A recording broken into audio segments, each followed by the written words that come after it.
रोयली काम के मुफ्त ई लाइब्रेरी http://royalib.com से किताब डाउनलोड करे खातिर धन्यवाद। लेखक की सब किताब http://royalib.com/author/pilinin_g.html।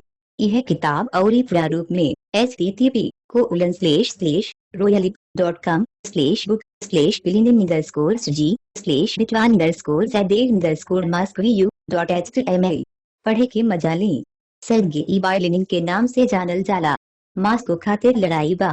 परिचय। नेपोलियन युद्ध सब में भाग लेवे वाला असैन्य इतिहासकार कार्ल क्लाउज़विट्ज़ 19वीं सदी में सैन्य मामला सबके एगो मुख्य थीसिस के रूपरेखा बनवले, जेकर सार निम्नलिखित बा। युद्ध प्रिय सेना सब जानबूझ के मुख्य सामान्य लड़ाई के दुश्मनी के विकास से प्रयास करे लिया अनिवार्य रूप से नेतृत्व कइल जाली। अगर निर्णायक लड़ाई में कोनो पक्ष की कोनो आश्वस्त जीत ना मिलल त युद्ध के आगे के राह दूसरा कारक से तय हो की समय अभ्यंदार यानी कि विजेता हुई जे दुश्मन के अंतिम कुचल खातिर अधिका संख्या में शोध रिजर्व तैयार करे में सक्षम होके आ ओकरा लगे समय होके। पहला विश्व युद्ध ए शोध प्रबंध के वैधता की पुष्टि केलस। यही ना चूंकि 20वीं सदी के शुरुआत तक नेपोलियन के समय के मुकाबले सशस्त्र संघर्ष के तरीका और साधन में गंभीर बदलाव हो चुके रहे, ऐसे दुश्मन के हरावे खातिर राज्य के जनता और आर्थिक संसाधन के जुटावे के कई गुना ज्यादा प्रयास जरूरी हो गए। शाब्दिक रूप से पूरा देश के एक ही सैन्य शिविर में बदलल आ दुश्मन के खिलाफ लगातार जनरल स्ट्राइक के आयोजन, जवना के चलते अंत में उगर तकनीकी शक्ति अनैतिक ताकत ए थकावट आपत्तन हो जाला। खाली सेना न लड़े लागल, कुछ खास विचार से प्रेरित होके लोग के जुटा दिलस। 1933 में सत्ता में आयल जर्मनी के नेशनल सोशलिस्ट नेतृत्व के अपना देश के सीमित संसाधन आ ओकरा लंबा समय तक शरण के लड़ाई लड़े में असमर्थता के बारे में साफ पता रहे, ऐसे जर्मनी के विश्व नेता के भूमिका में ले आवे के इच्छा में उबलित जकृत युद्ध अभियान के सिद्धांत पर भरोसा के बाद में इस सिद्धांत के जड़ीय तरीका से पालन केलस। 1930 के दशक के बीच ले नया किस्म के हथियार, टैंक, बख्तर बंद वाहन, लड़ाकू विमान, आसंचार उपकरण के विकास के कारण पूरा दुनिया के सेना सब में मोबाइल मोटर चालित फॉर्मेशन सब के संख्या में भारी बढ़ती भई। सैन्य अभियान के पुरान रणनीति जवन फुर्सत से अस्थितिगत पहला विश्व युद्ध के दौरान विकसित भइल रहे, के निर्णायक संशोधन भइल इंजन के युद्ध के वजह से मुख्य हमलावर बल के जल्दी से मोर्चा के संकरी हिस्सा पर केंद्रित कईल संभव हो गई। वहाँ दुश्मन पर निर्णायक श्रेष्ठता हासिल कईल गई और अपन रक्षा तोड़ के तेजी से सफल आक्रमण के विकास कईल संभव हो गई। दुश्मन के सशस्त्र बल के जल्दी से हरावे के असली मौका रहे, ओकरा बाद वो आपन जुटान योजना के अंजाम दे सके और असंख्य संसाधन और भंडार पर भरोसा कर सके। दुश्मनी के यही विकास पर ब्लिट्ज़क्रिग के विचार आधारित रहल, जेकरा के जर्मन जनरल लोग दूसरा विश्व युद्ध के पहला दौर में सफलतापूर्वक अंजाम दिहल। अक्टूबर के शुरुआत से शुरू भइल 1941 के अंत तक चलल मास्को के नजदीक भइल लड़ाई ए सफलता के अंत कर देलस। दूसरा विश्व युद्ध के मुख्य घटना सब में से एक के रूप में मास्को खातिर लड़ाई हमेशा से सैन्य इतिहासकार लोग के रुचि के अपना विकास में अप्रत्याशित मोड़ के साथ अपना ओर खींचे में कामयाब रहल बा। लड़ाई के शुरुआत सोवियत सैनिकन खातिर आपदा में बदल गई, दूगो मोर्चा हार गई, 4 गो सेना घेर लिहल गई। आ लागत रहे कि जर्मनी के मास्को पर अपन विजय फेंक पूरा करे से कुछ होना रोक सके। बाकी अचानक ओ लोग के एगो गुजर हार के सामना करे के परेला, जवना के बाद पूरब में क्षणभंगुर अभियान के पूरा पतन अनिवार्य रूप से भइल। ई कैसे आ काहे भइल? एक पत्र में ए लड़ाई के जर्मन आ सोवियत हाई कमांड द फ्रंट कमांड के सबसे महत्वपूर्ण फैसला के नजरिया से विचार कइल गइल बा, जवन मास्को के लड़ाई के रास्ता परिणाम तय केलस। हमनी के सैन्य सिद्धांत विचार आयोजना के टक्कर देखावल चाहत बानी जा। जर्मन सैन्य नेता लोग के सैन्य नेतृत्व के दिमाग, जर्मन स्कूल ऑफ ब्लिट्ज़क्रिग के अनुयायी लोग, आ सोवियत सैन्य नेता लोग रूसी सैन्य स्कूल के वारिस लोग। टैंक PZPFWIII अवेरमा के 11वीं पैंजर डिवीजन से मोटर चालित पैदल सेना। सोवियत जर्मन मोर्चा। अक्टूबर 1941 के बाद मास्को के लड़ाई शुरू होने से पहले के मुख्य घटना आ फैसला।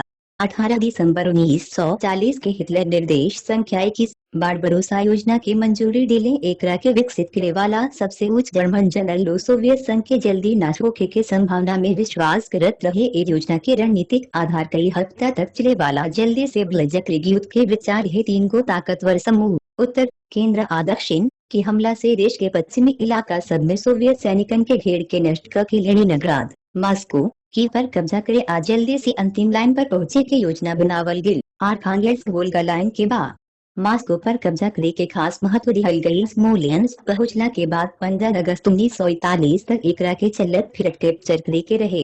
मानल जात रहे कि मास्को के पतन के साथ मुख्य राजनीतिक और सैन्य लक्ष्य पूरा हो गई, लेकिन अक्टूबर 1941 तक युद्ध के खत्म करे के योजना बन गई।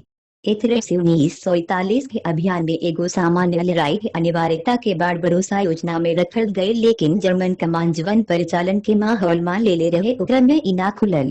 अब युद्ध के हर संभव सच्चाई के खुलासा से बाहर के लोग 41वां साल के असफलता और नुकसान के बारे में, लगातार घेराबंदी के बारे में, घबराहट अराजकता के बारे में, टैंक पोग्रोम और बढ़हन नुकसान के बारे में बहुत कुछ लिखेला। बाकी इतरे से पेड़ खातिर जंगल ना देखे के खतरा बा। यही बीच पश्चिमी क्षेत्र में सोवियत सैनिकन के पूरा तरह से तबाही ना भइल, हालांकि लाल सेना के भारी हार आ भारी नुकसान भइल, बाकी ओकर लड़ाकू क्षमता न गवावल गइला उ विरोध करत रहल। अगस्त के शुरुआत ले जर्मन लोग न कलिनिंग्राड के कब्जा में ले रहे आना कीव के स्मोलेंस्क के लगे पश्चिमी दिशा में भयंकर लड़ाई शुरू हो रहल रहे। वेरमार्क के भी काफी नुकसान भइल। लड़ाई के पहला 3 हफ्ता तक देश 92,000 अबूरी अगस्त के अंत तक 410,000 लोग अबूरी उनकर आधा टैंक। शायद उस दौर में हमने के जर्मनी के नुकसान की संख्या तुलनीय नहीं थे। हालांकि सोवियत सैनिकन के जिद्दी प्रतिरोध के परिणाम के रूप में जर्मन लोग के शुरुआती बढ़ती 30 से 40 किमी से घट के 5 से 6 किमी प्रतिदिन हो गई। स्मोलेंस्क के 2 महीना की लड़ाई में मास्को दिशा में पश्चिमी मार्शल एसिमोशेंको मोर्चा के सैनिक रक्षात्मक आक्रामक अभियान के एगो सिलसिला चला के army group centre field marshal एवोन की हमला रोक दिले। वो अख्तियार तसेव ओके मोड़ पर रेलनिया आर कम के बाद स्मोलेंस्क पर हमला की तैयारी कर जर्मन जनरल लोग के मानना रहे कि पश्चिमी मोर्चा पहले से थक चुका बा और मास्को पर जर्मन सेना के बढ़त पर रोक न लगा पिहे। लेकिन सोवियत कमान असल में एगो नया मोर्चा के तैनाती करे में कामयाब भइल और ओकरा पीछे रिजर्व भी। अगस्त 1941 में पश्चिमी मोर्चा की स्थिति स्थिर हो गई। वो अब के लगे मास्को के बिना रुकले सफलता खातिर पर्याप्त ताकत न रहे। पोलैंड पश्चिम में सफलतापूर्वक काम करे वाला ब्लिट्ज़क्रीग स्मोलेंस्क के लगे रुक गई। दोनों युद्ध रद्दलन खातिर एगो सामान्य जट की तैयारी के पल आ गई बाजवन मास्को खातिर लड़ाई जल्दी बन जाई। जर्मन नेतृत्व बाढ़ भरोसा योजना की असफलता के बहुत चिंता से देखलस। 4 अगस्त 1941 के हिटलर सेंटर ग्रुप बोरसो के मुख्यालय में वरिष्ठ अधिकारी लोग के बैठक बोलवले। सब जनरल मास्को पर हमला की जरूरत के घोषणा कईले। खास तौर पर योजना के जोश में समर्थक गुदेरियन दूसरा पेमजर ग्रुप के कमांडर अवूरियो के ग्राउंड फोर्स के हाई कमांड के चीफ ऑफ स्टाफ जनरल जुड़ल रहले। जर्मन टैंक PZKPFWIV 11वीं पैंजर डिवीजन से मोटर चालित पैदल सेना के लैंडिंग अक्टूबर 1941 के भइल। लेकिन हिटलर को चाहत रहले कि पहले यूक्रेन के औद्योगिक क्षेत्रन के मिलावल जाओ। रोमानिया तेल के आयात खातिर स्प्रिंग बोर्ड के रूप में क्रीमिया पर कब्जा कर लिहल जाओ। दक्षिण पश्चिमी मोर्चा जनरल एम किरकोनोस के कमांड में की हरावल चाहत रहे कि लेके रोस्टोव जाए के चाहत रहे। द कोकेशियान तेल के गेटवे बा आतभली मास्को से निपटे के आगे के हड़ताल के दिशा के फैसला कबो न भइल। बाकी नाजी जनरल जेकरा लंबा युद्ध के डर रहे अमानत रहे कि राजधानी पर कब्जा कैला से निर्णायक जीत हासिल हो जाए। बुखार से दक्षिण से ब्रायनस्क मोर्चा के पार मास्को पर हमला की तैयारी करत रहले। ए उम्मीद में कि जैसे कि गुडनेडियन लिख ले बाद की हिटलर आखिरकार योजना से सहमत हो जाए। हिटलर अंतिम फैसला सिर्फ 21 अगस्त के कईले, जौना में सेना के समूह के एगो आदेश में कहल गयल कि मास्को के दिशा में ऑपरेशन विकसित करे के ओकेज के प्रस्ताव हमरा योजना के मुताबिक नहीं खे। जाड़ा के शुरुआत से पहले सबसे महत्वपूर्ण लक्ष्य मास्को पर कब्जा न कईल बा। मालो क्रीमिया दोनबास के औद्योगिक अवूरी कोयला क्षेत्र पर कब्जा कईल बा। अवूरी रूस के कोकेशियान तेल तक पहुँच से वंचित कईल बा। सेना समूह केंद्र के आदेश दिहल गयल कि मुख्य सेना के दक्षिण ओर मोर्चा व समूह दक्षिण फील्ड मार्शल केरुंडस्टेड के सहयोग से सोवियत दक्षिण पश्चिमी मोर्चा के सैनिकन के घेर के नष्ट कर दिहल जाओ। Soviet supreme high command VGK के उचित मानना रहे कि मास्को के दिशा में स्थिरीकरण स्थायी बा। दुश्मन पहले के लक्ष्य के न छोड़लस राजधानी पर कब्जा के लोग दक्षिण और ब्रायनस्क के रास्ता से घुसे के कोशिश करे। जर्मन कमांड 3 के PFWG 3 के 11वीं पैंजर डिवीजन से IB अक्टूबर 1941 के भइल। 16 अगस्त 1941 के एक दिशा में मास्को के कवर करे खातिर ब्रायनस्क ट्रेंट के निर्माण भइल। लेकिन यह कलन 21 अगस्त तक सही रहे, यानी हिटलर के दक्षिण मोड़े के फैसला तक सही रहे। सोवियत खुफिया विभाग दुर्भाग्य से जर्मनी के नया योजना के समय पर खुलासा न कर पवलसी। लेकिन ऐसन मोड़ के संभावना सुप्रीम कमांड के मुख्यालय के एगो सदस्य जनरल जी के 19 अगस्त 1941 के हिटलर के आदेश से 2 दिन पहले आई स्टालिन के तार भेजले मॉस्को पर हमला आ पश्चिमी आ रिजर्व मोर्चा के खिलाफ सक्रिय रक्षा खातिर जाके अपन सभी मोबाइल आतंक यूनिट सेंट्रल दक्षिण पश्चिमी मोर्चा के बाद दुश्मन के एगो संभावित योजना केंद्रीय मोर्चा के कुछ लला चेरनिगोव पुनुटुप्रिलु की इलाका में पहुंच के पीछे से झटका से दक्षिण पश्चिम मोर्चा की सेना सबके हरा दिहल। एकरा बाद मॉस्को के मुख्य झटका ब्रायनस्क जंगल के बाईपास अवूरी डोनबास के झटका होटल मॉस्को के छत पर एगो एंटी एयरक्राफ्ट मशीन गन के गणना अक्टूबर 1941 के भइल। लेकिन जुकूव के चेतावनी के बाद भी सुप्रीम हाई कमान के मुख्यालय के मॉस्को पर हमला में मुख्य खतरा देखल गए। 24 अगस्त के ब्रायनस्क फ्रंट के कमांडर के एरेमेंको के साथ स्टालिन के एचएफ पर बातचीत के दौरान समय से पहले फैसला लिहल गए, जिसन के बाद में पता चलल केंद्रीय मोर्चा के भंग के 31वीं 21वीं सेना के ब्रायनस्क में स्थानांतरित करे के। एक साथ ही एरेमेंको स्टालिन से वादा के लेके बेशक बदमाश को देड़ियन के हरावे के ई बहुते बोल वादा रहे, काहे कि मोर्चा में तोड़े के ताकत न रहे। यही दिन 24 अगस्त 1941 के शापोशनिकोव टेलीफोन से चेतवले की हड़ताल के उम्मीद काल्हा ओकरा बाद के दिन होके के चाहे। मॉस्को पर जर्मनी के हमला के बारे में स्टाका के मंजूरी के भरोसा करत एरेमेंट को अपन दाहिना पार्श्व मजबूत कई ले बाके गुडनेडियन ए सफलता खातिर भंग भइल सेंट्रल फ्रंट के बसपति चुनले आ दाहिने मॉस्को पर ना बुलुबायूर से मास दिले आयकरा के लड़ाई से बाण के मुख्य सेना के साथ दक्षिणोर जनरल के समूह के उरा भागीले क्लेस के ह एरेमेंको के गुडेरियन के पूंछ से चिपकल हवाई हमला से हाथ पैदा करे के कोशिश में कोनो खास सफलता न मिलला। जर्मन स्तंभ सबके नारो कल गए। जर्मनी के दक्षिण के उड़ा मोरला से मॉस्को के 1 महीना और सितंबर के समय मिलल के वो अपन रक्षा के तैनात कर सके। बाकी हमने के करवाहट से नोट करे के पड़े कि मॉस्को के खुशी दक्षिण पश्चिमी मोर्चा खातिर एगो त्रासदी में बदल गई, जमुना के घेर लिहल गई भारी नुकसान का साथ ही रिंग से नया लाइनर पर आपन राह बना ली लसी की स्टाका के आदेश से छोड़ दिहल गई। मिसा गलत गणना दाव महंगा रहे। मॉस्को के रक्षा खातिर जवान रिजर्व रहे। सोवियत जर्मन मोर्चा के दक्षिणी विंग के अंतराल के बंद किले में खर्च भइल सामरिक स्थिति तेजी से और जटिल और खराब हो गई। इस अनुभव के सन्मा समूह सब के लोकेशन अक्टूबर नवंबर 1941 में मॉस्को पर कब्जा करे की योजना लड़ाई की शुरुआत हो गई। तूफान के अक्टूबर के हमला 6 सितंबर 1941 के हिटलर निर्देश संख्या 35 पर हस्ताक्षर के लिए जेकर को नाव ऑपरेशन टाइफून रखल गई। 10 दिन बाद वो अनुभव सन्मा समूह बनावे लगले।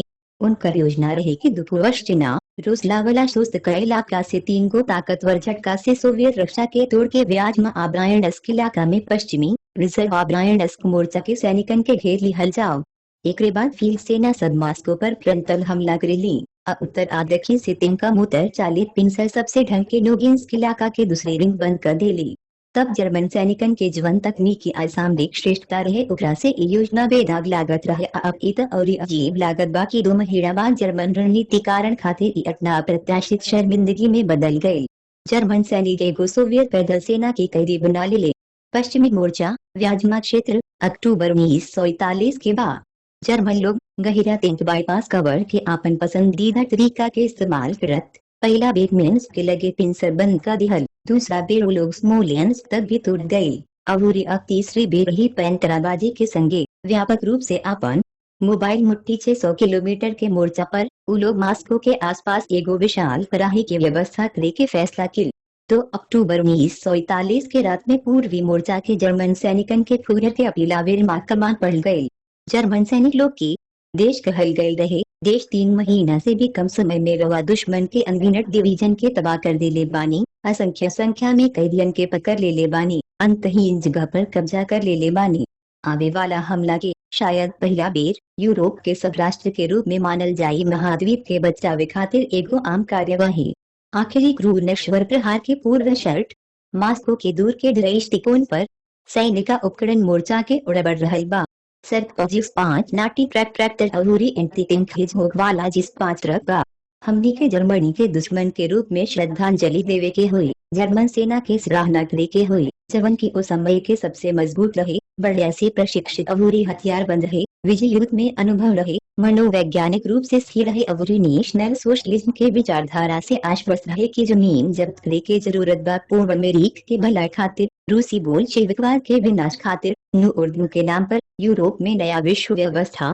इहो माने के चाहे कि जी के जुको नोट कर ले रहे कि जर्मन जनरल स्टाफ असामान्य रूप से जर्मन स्टाफ तब हमने के जनरल स्टाफ असामान्य रूप से हमने के स्टाफ से बेहतर काम करत रहे। ओ घरी जर्मन कमांड हमने के कमांडरन से बेहतर आगहिरा सोचत रहे। हमने के युद्ध के दौरान लड़ाई सीखनी जा और जर्मन के हरावे लगनी जा, लेकिन ये गो लंबा प्रक्रिया रहे। आई प्रक्रिया की शुरुआत ए बात से भइल कि जर्मन लोग के तरफ से हर तरह से फायदा रहे। एगो पैंतराबाजी करे लायक इंजन के युद्ध में ऑपरेशन क्षणभंगुर हो जाला, स्थिति अप्रत्याशित अचानक बदल जाला, वो सैन्य नेता खातिर हार में बदल जाला जेकरा लगी जवाबी पैंतराबाजी से मार्च के रोके के समय नहीं खे। यही स्थिति में हमने के मोर्चा के कमान अपना के मास्को के लड़ाई की शुरुआत में पावल गयी, जवन 3 महीना तक चलल अउरी सोवियत सैनिक के ओर से हल कईल काम के प्रकृति के मुताबिक एकरा के दुगो काल में बांध तल गईल बा। रक्षात्मक सितंबर से 30 से 6 दिसंबर 1941 तक, आक्रामक देश 5 दिसंबर 1941 से 8 जनवरी 1942 तक। 11वीं पैंजर डिवीजन से German tank PZKPFWIII। Soviet German मोर्चा सितंबर अक्टूबर 1941 के बाद जर्मन अपना सगरी सैनिकन के 3/4 हिस्सा पूर्वी मोर्चा पर मास्को के खिलाफ केंद्रित कर दिले। 1 अक्टूबर तक आर्मी ग्रुप सेंटर में 64 गो डिवीजन रहे, जवना में से 13 बख्तर बंद रहे, 6 मोटर चालित रहे, जवना में 3 गो फील्ड आर्मी 9वीं 4वां अवूरी 2वां अवूरी 3 4 में से टैंक समूह 2वां 4वां अवूरी 2वां के बाद एलो के 2 एयरफ्लीट के समर्थन मिलल। कुल 18 लाख लोग 42%, 2000 टैंक 75%, 14,000 बंदूका मोर्टार 34%, 1320 विमान 50%। जर्मन लोग पहले कबो ऐसन ताकत के एक समूह के हिस्सा के रूप में और एक दिशा में केंद्रित न कईले रही। हमने के तीनों मोर्चा पश्चिमी रिजर्व अवूरी ब्रायनस्क जर्मनी के विरोध में मात्र 12,50,000 लोग, 7,600 बंदूक अवूरी मोर्टार 900 टैंक 1,368 विमान के संगे काम करे में कामयाब भइल। आंधी तूफान के अपना राह में सब कुछ झाड़ू मारे के रहे। जर्मन लोग के बाईं ओर के समूहीकरण देश 9वीं आरोही सेना जिगोट के 3रा टैंक समूह 23 डिवीजन, जेमे 3 टैंक का 2 मोटर चालित भी शामिल बा। देश पश्चिमी क्षेत्र से व्याजमा के कवर करे खातिर लाइन व्याजमा जेव के लक्ष्य रख ले रहे। उत्तर केंद्रीय समूही गोयपनर की चौथा सेना आ चौथा पैंजर समूह 22 डिवीजन, जिनमें 5 टैंक का 1 मोटर चालित भी शामिल रहल। देश दक्षिण से व्याजमात पर कब्जा करे के काम के साथ रुसलावल से स्पास्क के लिए आगे बढ़ एक पार्श्व सेना 8 पैदल सेना डिवीजन द्वारा कवर किल गयी। पकड़ गयी जर्मन टैंक PZKPFW के निरीक्षण किल गयी। द्वितीय के 10वीं पैंजर डिवीजन से मिलल बा। पश्चिमी मोर्चा मार्च 1942 में भइल। गुडेरन के दाहिना पार्श्व से समूहीकरण देश से पैदल सेना 5 टैंक 3 मोटर चालित और शोस्तका से तोला के मुख्य झटका दिलस। एक साथ ही लेनिनग्राद दिक्विन आरोस्टोविशा के साथ क्रीमिया में भी हमला फिर से शुरू हो गए, ताकि रूस के मास्को में सुदृढ़ीकरण भेजे के मौका से वंचित किल जा सके।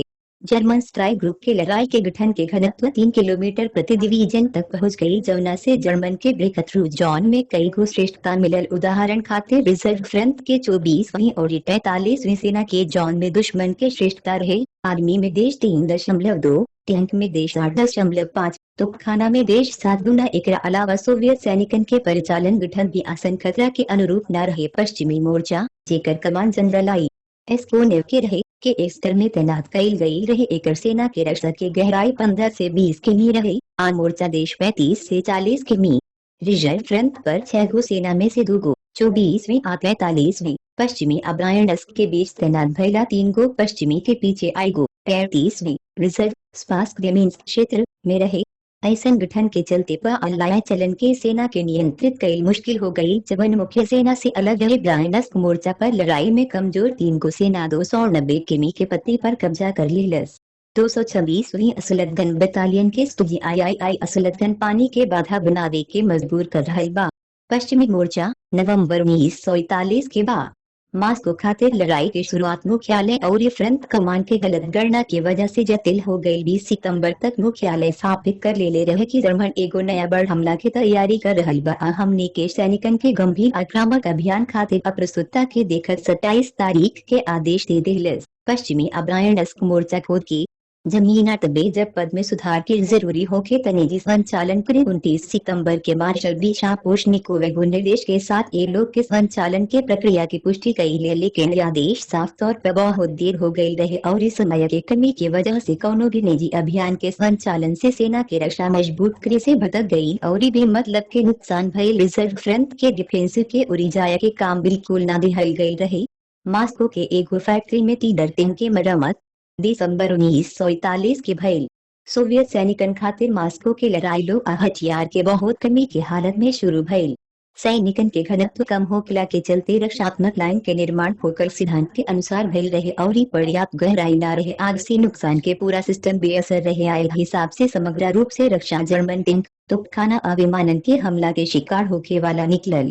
आज 30 सितंबर के जर्मन उड़ियोल में आक्रमण में भागल 2 अक्टूबर के व्याजमा दिशा में तुरंत सोवियत मोर्चा के रक्षा के तोड़ दिहल, लेकिन ये हार के मुख्य कारण ये रही कि मुख्यालय और मोर्चा के कमान जर्मन रणनीतिकारण के योजना और भारी हमला के संभावित दिशा के समय पर उजागर करे में नाकाम रहला। एकरे परिणाम के रूप में दुश्मन के भगावे खातिर जल्दबाजी में तैयार भइल इलाका भी जर्मन सैनिकन के मुख्य हमला से 100 से 110 किमी दूर रहे।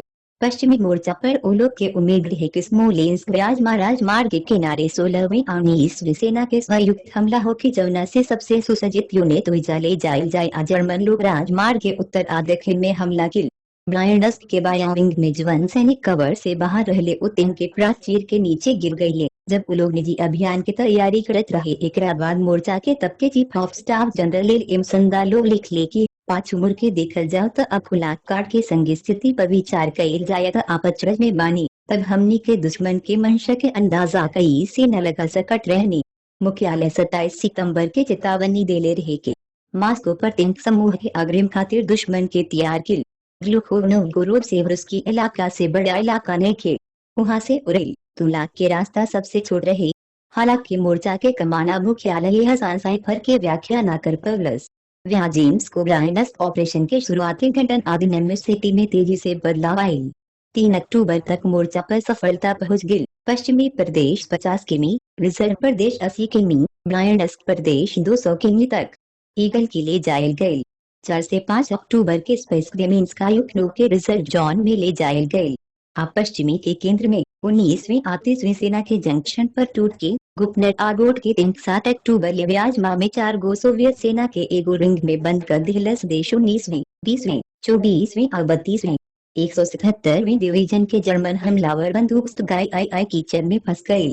पश्चिमी मोर्चा नवंबर 1941 के बाद सोवियत जनरल स्टाफ के दुश्मन के स्तंभ के लखनऊ के उड़ जाए के बारे में पहला हवाई तो ही रिपोर्ट पर भी विश्वास न भइला। जर्मन लोग सचमुच राजधानी से 200 किमी दूर रहे जहां निर्माण बटालियन के अलावा और कौनो सैनिक न रहे। 22वीं 29वीं और 31वीं सेना भयंकर जवाबी लड़ाई में उत्तर पूर्व बोर पीछे हद के साल्तानोव से सिवका लाइन पर पहुंच गए। मास्को के रास्ता खुलल रहे। आए जाए हो बतावल जरूरी बा कि सोवियत सुप्रीम हाई कमांड में जवन घटना के अप्रत्याशित मोड़ से निश्चित रूप से चौंक गए रहे। कौनो घबराहट भाभ्रम न रहे। एगो खास तरह की घबराहट जल्दबाजी अप्रचलित स्थिति से फैसला के असंगति रहे।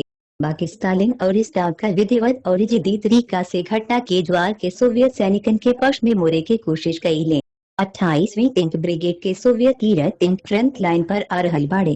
पश्चिमी मोर्चा 16वीं सेना नवंबर 1941 के बाद एनएसयू मोटरसाइकिल पर 10वीं पैंजर डिवीजन के जर्मन स्काउट सोवियत जर्मन मोर्चा नवंबर 1941 के बाद असफल जवाबी हमला के बाद 6 अक्टूबर के मुख्यालय को नेव के आदेश दिलस की सैनिक के 6 व्याजमा लाइन पर वापस ले जाए। बाकी व्याजमा के रिंग पहले ही बंद हो चुके रहे। आई पैंतराबाजी बढ़हन जान माल के नुकसान उपकरण के नुकसान से जुड़ निकलल। अभी ले ओलों के सही संख्या तय नहीं के भई। जर्मन प्रकाशन में आग्राबादेश 10 लाख जमुना में 688,000 कैदी 6,000 बंदूक 830 टैंक शामिल बाड़े। बाकी फ्रंट लाइन रिपोर्ट के कौनो न कौनो तरह के संयुक्त भाप और अन्य आंकड़ा है काहे कि व्याजमा का लगे बस ऐसन कौनो मात्रा ना रहे। सोवियत नेतृत्व मोर्चा के रक्षा और लड़ाई के तत्परता के बहाल करे खातिर तुरंत और निर्णायक कार्यवाही कैलस। ओ परिस्थिति में मुख्य बात जीतने की कोशिश कैलस रिजर्व बनावे और जवाबी कार्यवाही के समय स्टालिन लेनिनग्राड जी 7 अक्टूबर के रात फिलू से बीमार स्टालिन कमांडरन के हरकत के तीखा आकलन करत नक्शा के उरजकू के उड़े इशारा करत कहले कि देखी यहाँ बहुत कठिन स्थिति बा। पश्चिमी मोर्चा से हालात की असली हालत पर पूरा रिपोर्ट नहीं मिल पावत। हमनी का बिना ही जान ले फैसला ना कर सकी जाके दुश्मन कहाँ कौना समूह में आगे बढ़ रहल बा हमनी के सैनिक कौना हालत में बारिश एक ही बेर में पश्चिमी मोर्चा के मुख्यालय में जाके ध्यान से हालात के जांच करे ओइजा से कबो हमरा के फोन करे। हम इंतजार करत रहब। तुरंत वो एगो नोट लिख ले। बाद में मुख्यालय संख्या 002684 के आदेश के रूप में जारी भई जबन की 6 अक्टूबर 1941 के 19:30 बजे रहे, जौना में कहल गई कि मोर्चा मुख्यालय के प्रतिनिधि साथी से परिचित करावे जुकूव की स्थिति के साथ और भविष्य में मोर्चा के सैनिकन के इस्तेमाल और ओकरा पर नियंत्रण पर उनकर सब फैसला अनिवार्य मानल जाओ। भारी बख्तर कैफजेड के बाद तुलाक के पास कुदेड़ियन के 2 पेजर आर्मी से 263 नवंबर 1941 के भइल। ओ जमाना में जोरन भइल ओकर त्रासदी हर चीज में प्रकट बिल काम के जल्दबाजी असंगति में मोर्चा के कमान के अव्यवस्था अज्ञानता आभ्रम में आए कोनेव के मुख्यालय में जहां जुकूव रात में पहुंचले रहले उलो समझ में ना पावत रहे कि व्याजमा के पश्चिम और उत्तर पश्चिम में घेरल सैनिकन के साथ ठेका हो रहल बा कौनो कनेक्शन न रहे। रिजर्व फ्रंट के कमांडर एसएम बुद्यो ने जुकूव के खाली 9 अक्टूबर के मालो यारोस्लाविट्स में सेना उनकर मुख्यालय से संवाद न भइल मिलल। कालुगा जाए के रास्ता में जुकूव के एगो संचार अधिकारी प्रकर ले आई बेद में नियुक्ति पर दूगो फैसला ले स्टालिन के तार में रिजर्व के कमांडर आज के आयोग के फैसला में पश्चिमी मोर्चा कवन क्रम के पालन करे के बाद शापोशनिको फोन पर साकिलन की एगो एक्यूट मोर्चा बनावल जा रहल बा जवना के काम जर्मनी के मोझाइस आसेरपुको के तोरे से रोके के बाद निम्नलिखित एपिसोड भी कम विशेषता निखी। 5 अक्टूबर के 16वीं सेना के कमांडर के रोकोसोव्स्की के कोनेवा बुल्गारिन के आदेश मिलल। जनरल एरशाकोव के सैनिकन के सौंप दिहल मुख्यालय के साथ व्याजमा पहुंचल। 5 डिवीजन प्राप्त केला हड़ताल युक्नो में भइल। रोकोसोव्स्की जर्मन लोग के आदेश के तोड़ के घेराबंदी के इकाई गठन के अपना वश में कर चुकल रहले। ओहिजा सैनिक न मिला से उ अपना गजास के रास्ता धिले अब मोर्चा के मुख्यालय पर चहु अथो रोशिलो के दुर्जय सवाल से भिंड बिल रौरा मुख्यालय के साथ ही व्याजमा में कैसे खत्म हो गई। बाकिर के सैनिकन के बिना 16वीं सेना के रोकोसोव्स्की जवाब दिले कि कोने व्याजमा के लगे नया डिवीजन पावे के आदेश दिले अबूरी दुर्भाग्यपूर्ण आदेश देखवले। वो रोशिलोवा कोनेवा बुल्गारिन के बीच तूफानी बातचीत भइल।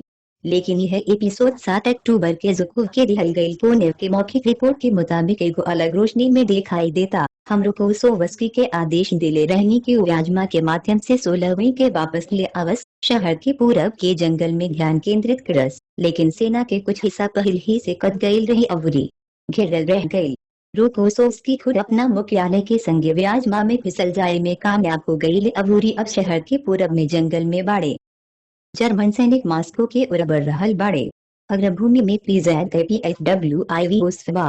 एफए के बाद पश्चिमी मोर्चा नवंबर 1941 के बाद कहाँ बा सच्चाई क्रमिक रिपोर्ट में आगे मोर्चा की स्थिति के मुताबिक कोने रिपोर्ट कई लेके 19 वालों के नवूरी 20 वाइल शाकुव के कमांडर से हमार कौनो संबंध नहीं खे पता न कौना स्थिति में बाड़े। पड़ोसी मोर्चा से भी कौनो संवाद नहीं खे।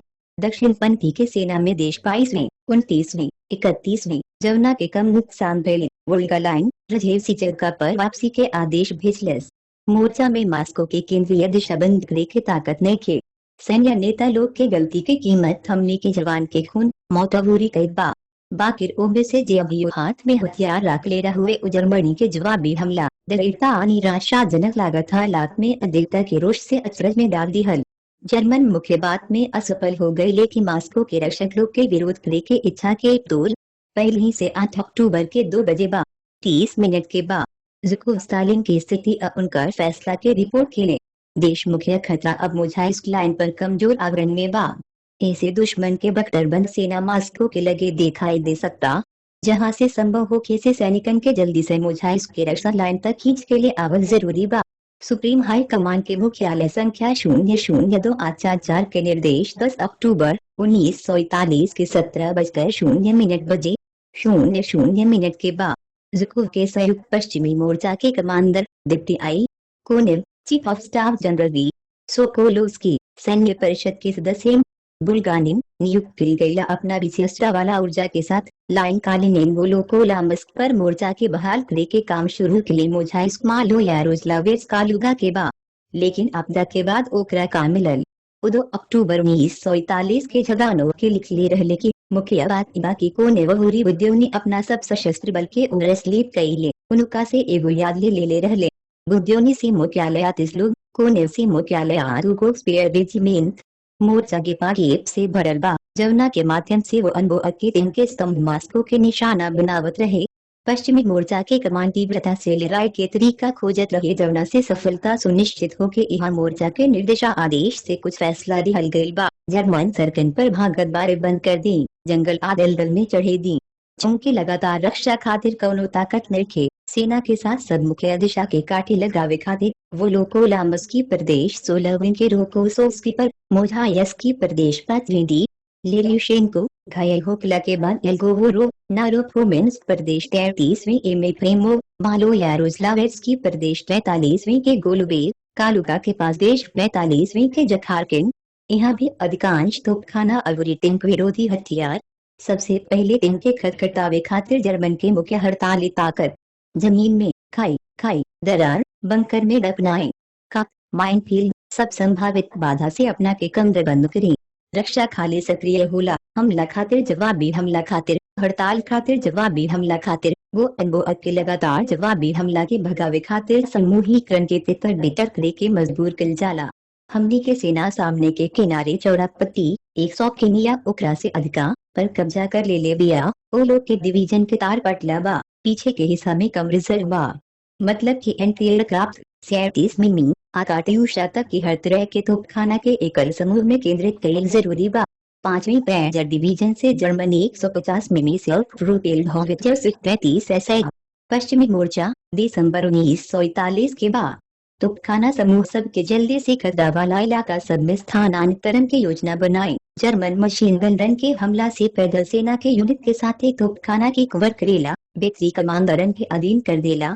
ट्रेन के सफलता के भगावे खातिर माइन विस्फोटक चार्ज वाला कार आगाड़ी में सैपर के मोबाइल टुकड़ी बनावल खाई पासिंग खंडन के खनन करे के बाद चुके सैनिकन के घनत्व कम होला एक से रिजर्व के जल्दी से पैंतराबाजी से संभावित सफलता के खत्म करे के परी लड़ाई के दौरान हमने के कमांडर लोग के कई गो ऑपरेशनल और सामरिक समाधान और तरीका मिलल जवान जर्मन सैनिकन खातिर अप्रत्याशित रहे।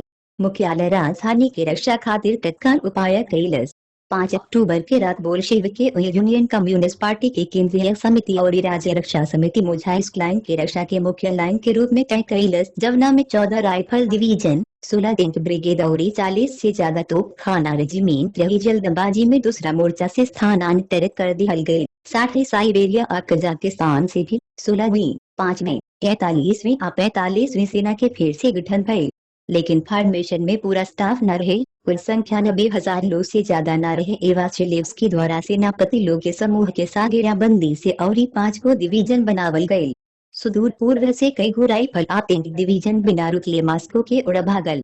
रिजर्व सेना बनावे के फैसला भइल 12 अक्टूबर के मास्को रक्षा क्षेत्र जिम्मेदार मास्को सैन्य जिला के कमांडर जनरल आर्तेमीव के निर्माण पर एगो प्रस्ताव अपनावल गए।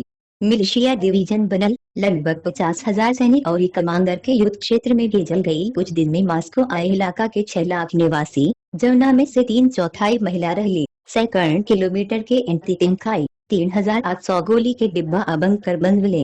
सैनिकन के बंदूक उपकरण और गोला बारूद उपलब्ध करावे के कठिन मुद्दा पर पूरब में खाली कईल गई फैक्ट्री के प्रवेश में तेजी ले आवे खातिर कड़ा फैसला लेवे के पड़ी।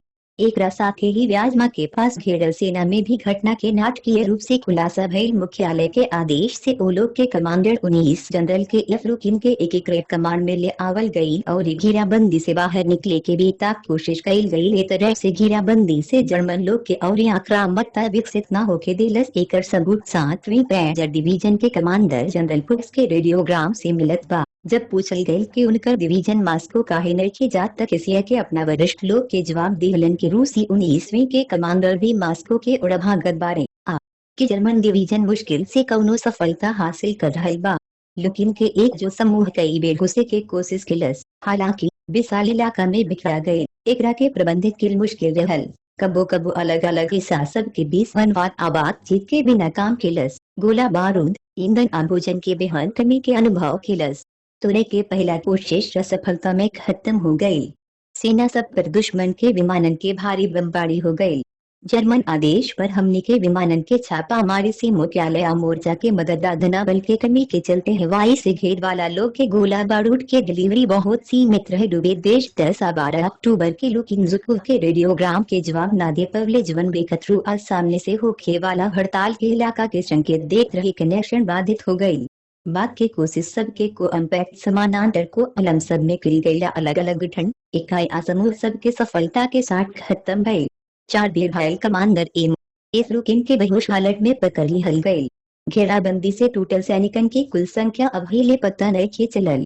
साहित्य में मिलल आंकड़ा बहुत अनुमानित बा। 85,000 के संगठित तरीका से टूटल 65,000 छोट छोट समूह में अकेले बाकिर परिस्थिति जन्य सबूत से बढ़हन संख्या के बात करे के कारण मिल जाला।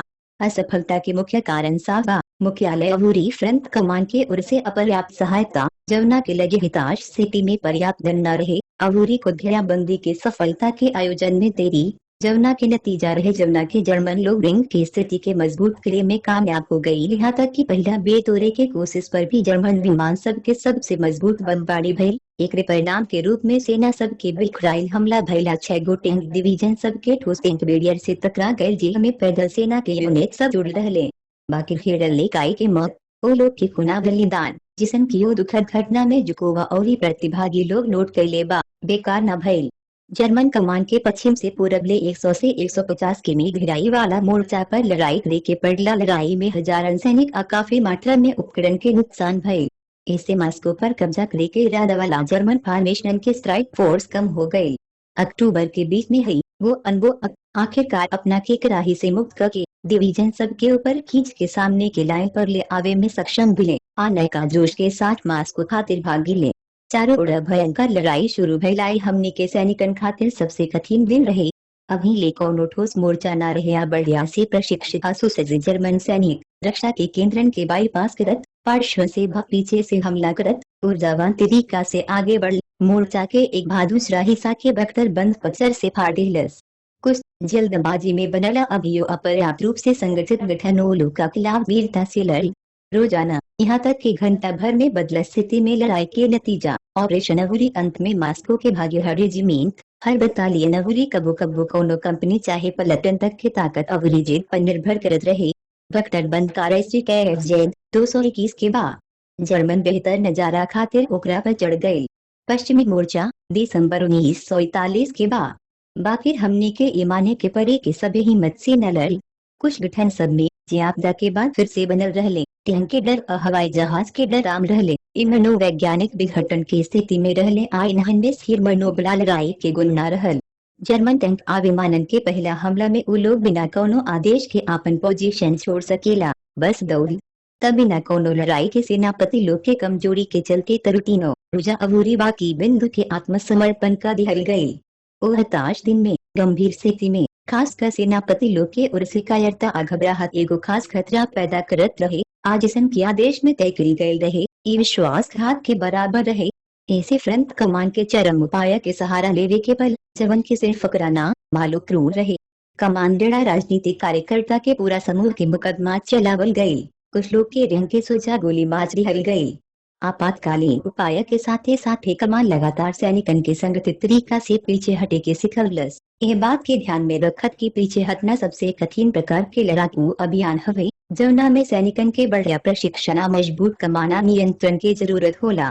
पटली लाइन में पसरल सोवियत मोर्चा मुश्किल से दुश्मन के दबाव के रुकत रहे। 14 अक्टूबर के जर्मन लोग कैलिनिंगराड में घुस गए। मोझा इस लाइन पर रक्षा की स्थिर कैल भी संभव न रहे।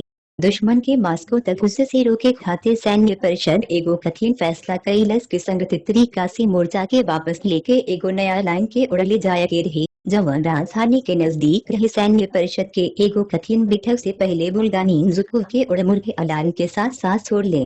हमने के माथा मटकात जो अर्जी को कॉन्स्टेंटिनोविच जवाब में जुको कुछ देर खातिर काट दिले। वो कहले कि जब जर्मन मास्को में घुस गए त हमने के आपन माथा नहीं उतार सकत। हमने के सैनिक असाधारण दृढ़ता से लड़ता रहे लेकिन स्थिति गंभीर बा। वो लोकोला मस्कमोझाइस्मालो या रोजलावेट्स के मोड़ पर हमने के अब टिकल दिखी जा सकत। मुख्यालय जनरल स्टाफ के ए बात से आश्वस्त होके के चाहे आश्वस्त हो गई। मोर्चा के क्लीन इस तरह से पुखोवल एक सिंह लाइन पर वापस ले लिहल गई। एक साथ ही सैन्य परिषद के निहोरा पर मुख्यालय कालीन फ्रंट कमांडर आई कोनिव के गठन के लस जिक्रा में 3 गो पश्चिमी सेना के स्थानांतरण हो गए। सीधे मास्को दिशा में प्रबंधन के सुविधा दिहल गई। अक्टूबर में सामान्य स्थिति में तनाव कम न भई।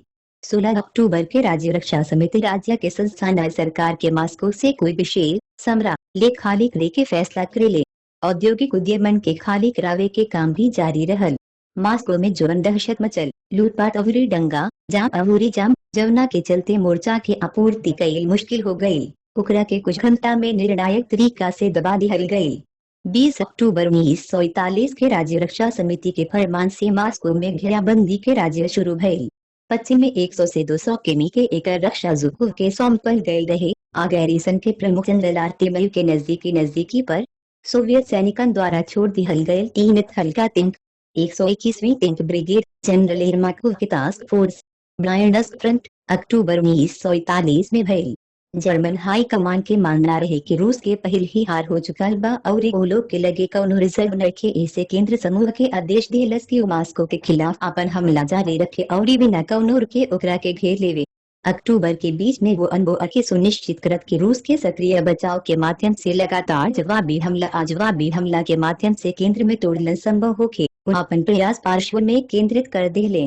कालीन तुर्जुक व्यसनी वोलोचेक पर हमला करे खातिर उत्तर पूर्व में 3 मेजर ग्रुपान ऑफ फील्ड आर्मी के तैनात किलस। वो मास्को के बाईपास करे खातिर दूसरा पेंजर ग्रुप और दूसरा फील्ड आर्मी के तोला भेजली। मास्को के दिशा में दोनों चार टैंक समूह अवरी चौथा फील्ड आर्मी की हमला में कमी आई। वो अनबोअक आपन पार्श्व मुट्ठी चौड़ा पसरिले, लेकिन केंद्र में आगे के साथ आपन श्रेष्ठता कम कर देले। जुकूव तुरंत रक्षा खातिर ए बदलाव के फायदा समझ गए। पूरा अक्टूबर में जर्मन सैनिक जेल से मास्को के उड़ाबल 15 अक्टूबर के ई लोग 18वीं मालो यारोस्लाविट्स पर बुरोवस्क का 22वीं नारकोमेंस्क पर 27वीं वोलोकोलामस्क पर मोझाइस्क पर कब्जा करे में कामयाब भइल।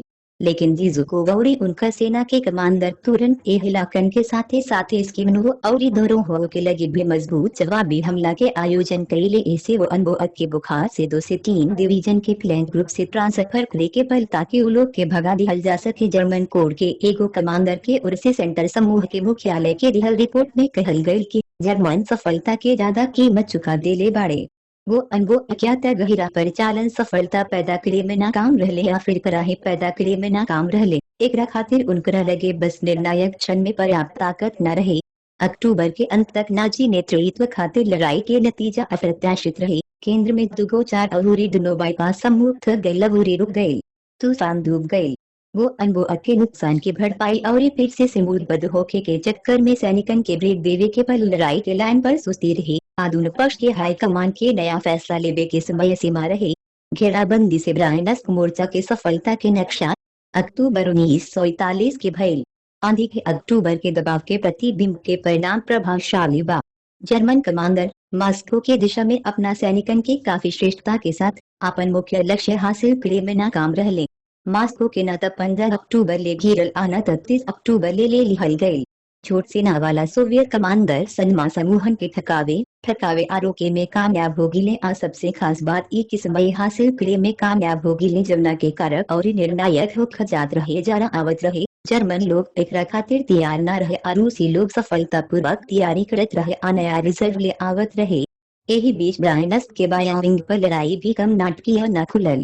गुडेरियन के बाईपास ग्रुपिंग 30 सितंबर के हमला शुरू कैले रहे। 13वीं सेना के रक्षा के तोड़ के दक्षिण से मोर्चा के पीछे के हिस्सा में प्रवेश किलस। एकरे साथ ही 2 जर्मन सेना उत्तर से एक गिपिंग के माध्यम से एकरे उड़ भागल। रिजर्व फ्रंट की 43वीं सेना मास्को रेलवे के रोकेट ब्रायनस्क ब्रूइंग बॉयलर देख के ब्रायनस्क फ्रंट के कमांडर के एरेमन को 5 अक्टूबर के देर शाम जनरल स्टाफ बिशापोशनिकोव की स्थिति के जानकारी देले। यह बात के दिक्कत की मोर्चा के सैनिक अभी भी लड़ाई खातिर तैयार बा। एरेमन को एगो असामान्य और बोल्ड पैंतराबाजी के प्रस्ताव रखली। पश्चिमी फ्रंटल लाइन पर बाधा सेट करी। ब्रायनस्क फ्रंट के मुख्य ताकतन के 180 दैनिक घुमाए। घेराबंदी के अभी भी कमजोर श्रृंखला पर प्रहार करे नया रक्षात्मक लाइन पर पहुंची। बाकी मुख्यालय मुख्य पद पर बिठे के उम्मीद में संकोच कैलसी। 7 अक्टूबर के सभी रही अनुमति देलसी।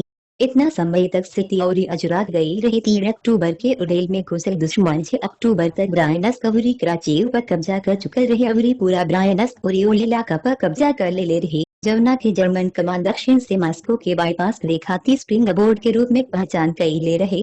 यहाँ यो बतावल जरूरी बाकी ओड़ी तेजी से कब्जा कई स्थानीय नेतृत्व की अव्यवस्था अवरी लापरवाही के चलते भयल। फ्रंट लाइन से 200 किमी दूर स्थित शहर के रक्षा के काम स्टाफ का द्वारा जिला के सैन्य परिषद कमांडर जनरल तिवरेनी के सौंपल गए। 30 सितंबर के मोर्चा के सफलता के तुरंत बाद ये रेजिमेंट को जिला के एक खतरा के बारे में चेतवले अवरी रक्षा के तैयारी में उनका के आश्वासन मिलल, लेकिन 3 अक्टूबर के तुरंत शहर ले लिहल गए। ए बावजूद की शहर जिला में 4 गो एंटी टैंक रेजिमेंट, एगो होवित्जर रेजिमेंट, कई गो पैदल सेना के यूनिट आ 10,000 केस के बोतल रहे। ऐसन ताकतन के साथ आबादी के जुटा के भी टैंक के भारी हमला के भगा दिहल संभव रहे। हल्का जर्मन टैंक PZPFWI कीचड़ में फंस गए। सोवियत जर्मन मोर्चा नवंबर 1941 के बाद उदाहरण खातिर तुला के लगे की स्थिति एकदम अलग है, जहां गुदेरियन 30 अक्टूबर के बाहर निकल रहे, लेकिन शहर में घुस न पवले। उनका के 50वीं सेना रोक दिहल। अवूरी तुला अवूरी क्षेत्र के नेतृत्व के ओर से एगो खारिज के आयोजन कइल गयी। जमुना के नेतृत्व क्षेत्रीय समिति के सचिव जी हजारों तुला लोग पहले ही से आग के नीचे खाई अवूरी खाई खोदत बंकर अवूरी बैरिकेड बनावत रहले। पहला झटका के एगो कामकाजी रेजिमेंट, कप्तान एगोर सको, सैन्य आयुक्त गिर, एगो एनकेवी रेजिमेंट, मेजर एस जुक्को, 739वीं anti aircraft regiment, lieutenant colonel M गुंडारेन को द्वारा भगा दिहल गए। तुला के लगे आमसेन्स का काशिरा के लगे भयल लड़ाई में जर्मन लोग के दक्षिणी बाईपास से मुहीकरण के उछाल फंस गैला मर गए।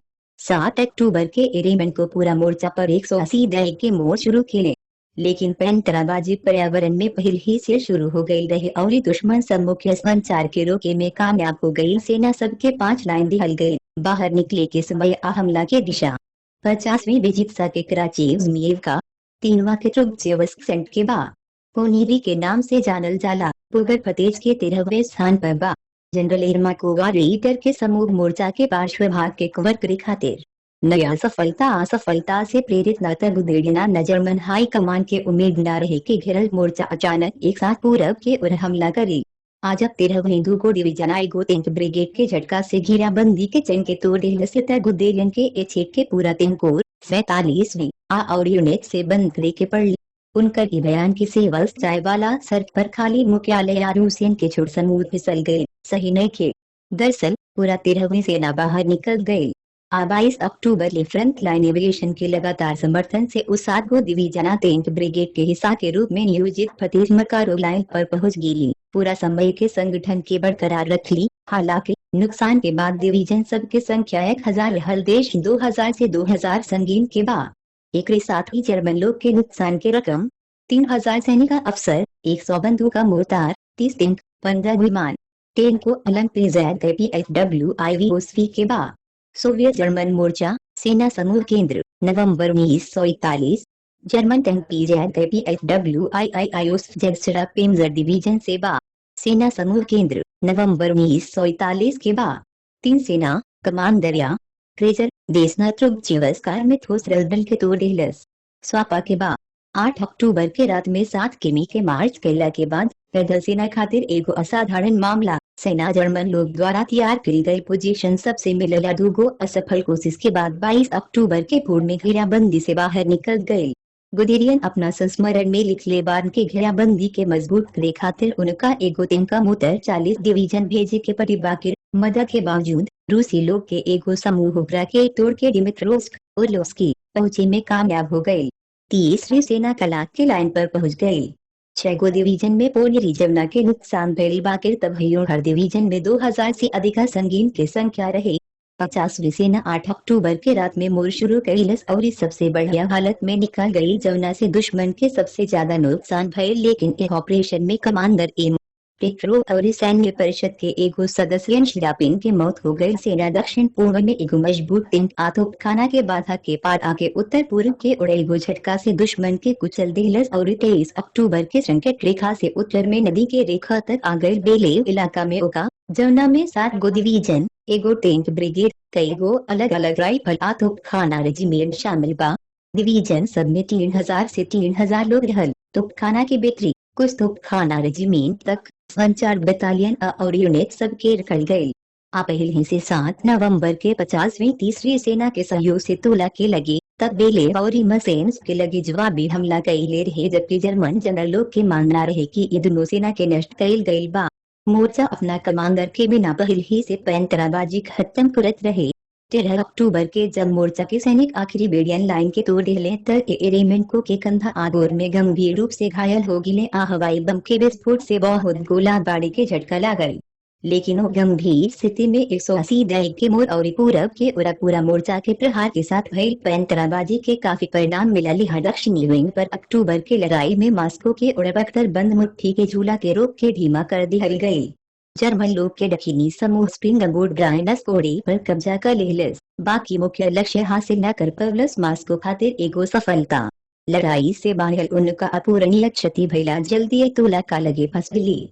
स्टालिन ब्राइनस ट्रेंथ की हरकत के बहुत आकलन किलन जवान 26 से 27 अक्टूबर के रात क्रेमलिन अस्पताल में ठीक होके वाला कमांडर के फोन किलन।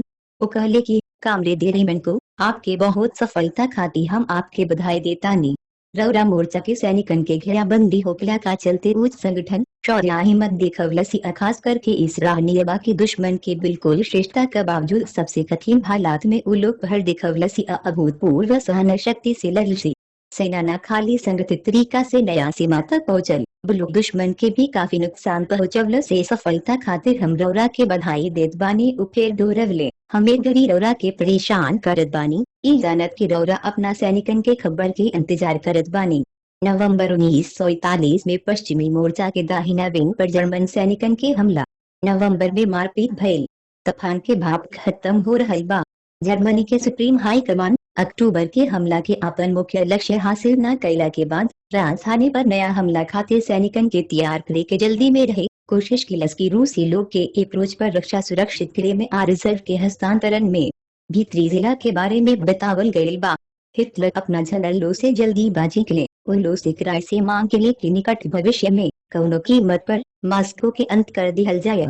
उनका निर्देश पर 13 नवंबर 1941 के ओरछा शहर में जनरल स्टाफ के चीफ ऑफ हाल्डर पूर्वी मोर्चा के गठन के चीफ ऑफ स्टाफ के बैठक के लिए। ये बैठक हिटलर के मुताबिक जनरलों के बाढ़ भरोसा योजना के सबसे तेजी से लागू करे खातिर धकेलल रहे। बाकी 4 अगस्त के बोरिसोव में भइल बैठक के विपरीत जनरलन के आक्रामक जोश की का उलझा गई। उनमें से बहुते लोग मोर्चा पर जवन हो खत रहे ओकरा बारे में गंभीर चिंता जतवले, जवना में मुख्य रूप से मास्को का लगे अक्टूबर के लड़ाई के जिक्र किल गई।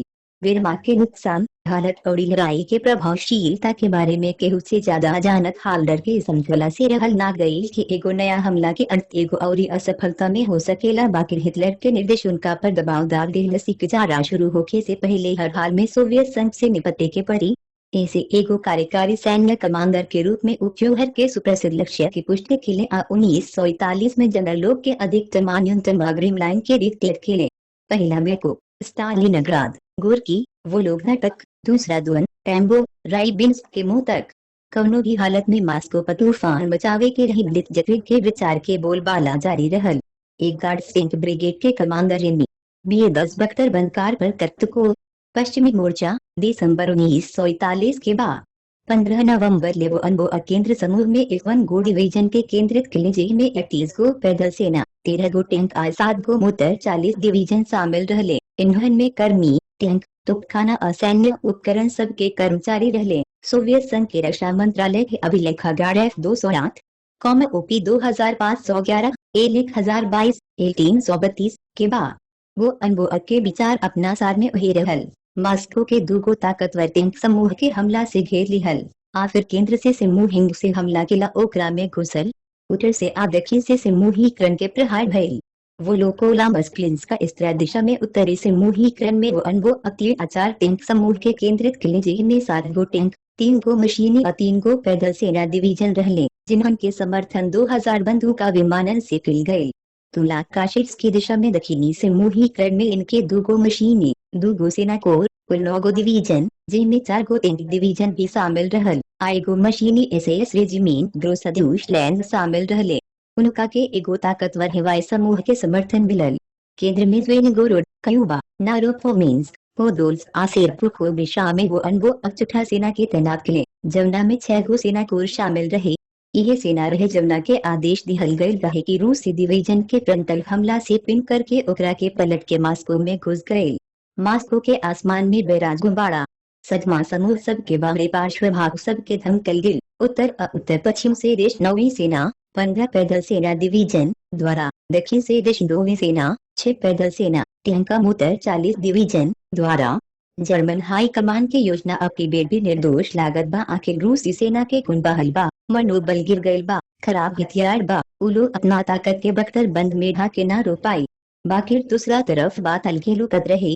सोवियत हाई कमान के दुश्मन के मंशा और इस संभावना के बहुत साफन आ जा रहे जीवन उपरा लगे रहे। सुप्रीम हाई कमान के मुख्यालय स्थिति के सही आकलन करत पश्चिमी मोर्चा के तत्काल मजबूत कर दिहलस। 1 नवंबर से 15 नवंबर ले मुख्यालय कई गो ताजा राइफल घुड़सवारा टैंक डिवीजन ब्रिगेड सब के मोर्चा के सौंप दिहलस। आधा से ढेर सेना सब के टैंक विरोधी तुझखाना आकांक्षारो रॉकेट लॉन्चर सबसे मजबूत खेलस। कुल मिला के नवंबर के पहला 6 माही में एक मोर्चा पर 1 लाख आदमी 393,000 बंदूक मिलल। अगस्त नवंबर के इनके जमात लाइब्रायनस के 50वीं सेना 11 नवंबर 1941 के मोर्चा के बंद हो गई। इनके सेना सब के दक्षिण पश्चिम में स्थानांतरित कर दिहल गए। 38वीं कैलिनिंग मोर्चा में हो गई। लाल सेना की military academy of motorization and mechanization के संयुक्त रेजिमेंट के टैंक मोर्चा पर जाला। अग्रभूमि में तीधनबा मास्को लेपोर्टोवो जिला दिसंबर 1941 में भइल। तुला के रक्षा अब पश्चिमी मोर्चा के सौंपल गई रही। मोर्चा के मुख्यालय और कमान सुस्ती के इस्तेमाल कर रक्षात्मक लाइन के सक्रिय रूप से मजबूत कैलस। सैनिकन के लोग और सैन्य उपकरण से भर दिलस। वोल्गा में प्रवेश करे के जर्मन योजना की जानत स्टाका राज्य रक्षा समिति के आदेश पर 5 अक्टूबर के अपनावल वायतुग्र देश राइबिन्स्क देश गोरकी देश सैरता देश के लाइन पर लाल सेना के रणनीतिक स्तर के गठन पूरा कर रहा रहे। स्टालिनग्राद इस्राक खान के 10 को रिजर्व सेना के ओहिजा तैनात की गए। उनमें से कुछ के जर्मनी के नया हमला जवाबी हमला के इंतजार में मास्को ले जाए गए। एक साथ ही दक्षिणी लेनिनग्राद मोर्चा के कमान के आदेश दिहल गए कि वो रोस्तोवातिफिन के इलाका में आक्रामक अभियान तैयार करे। दुश्मन के रोस्तोवातिफिन से मुहीकरण के हरा सके अपना रिजर्व के मास्को दिशा से मोड़ सके।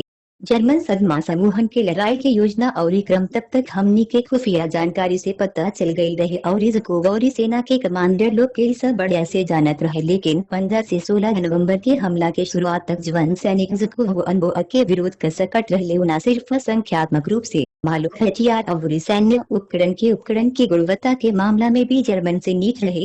हालांकि इस समय तक पश्चिमी मोर्चा में दुश्मन से ज्यादा डिवीजन हो गई रहे, लेकिन फायर पावर और कर्मी के संख्या के मामला में जर्मन से काफी कम रहे। समग्र रूप से श्रेष्ठता जर्मन के पक्ष में रही। लोग में देश 2 बेर, टैंक में देश 1.5 गुना, बंदूक अवूरी मोर्टार में देश 2.5 गुना। आम मुख्य दिशा में जर्मन लोग के आमतौर पर भारी श्रेष्ठता रहे। एयर डिफेंस साउंड डिटेक्टर के मकसद इंजन के आवाज से दुश्मन के विमान के जल्दी पता लगावे खातिर रहे। 33वीं सेना के 56 टैंक और 210 बंदूक और मोर्टार के खिलाफ क्लीन दिशा में लोग 303 और 910 बंदूक और मोर्टार के आगे रखल। इस तरह पर 16वीं सेना के 150 टैंक और 767 बंदूक का मोर्टार के खिलाफ 403 का 1030 बंदूक का मोर्टार के केंद्रित किल गए। काशीरा दिशा में दुश्मन 50वीं सेना के 45 टैंक कवूरी 315 बंदूक कवूरी मोर्टार के खिलाफ 403 कवूरी 810 बंदूक कवूरी मोर्टार के केंद्रित कर दिलस। राजधानी के रक्षक के फायदा सिर्फ विमानन में ही रहे। सफलता के मुख्य क्षेत्र में साफ श्रेष्ठता के साथ सामान्य लड़ाई, जैसे कि जर्मन जनरल खुद नवंबर के हमला के परिभाषित कई ले रहे। सफलता के बर्बाद रहे ऐसा ताकत के संतुलन के साथ सोवियत जनरलन के दुश्मन के हाथ से जीत छीने के परी खाली रूसी सैनिक के हिम्मत, सहन शक्ति, पहल और ओकरा सेनापति लोग के हुनर पर भरोसा कैल गयी।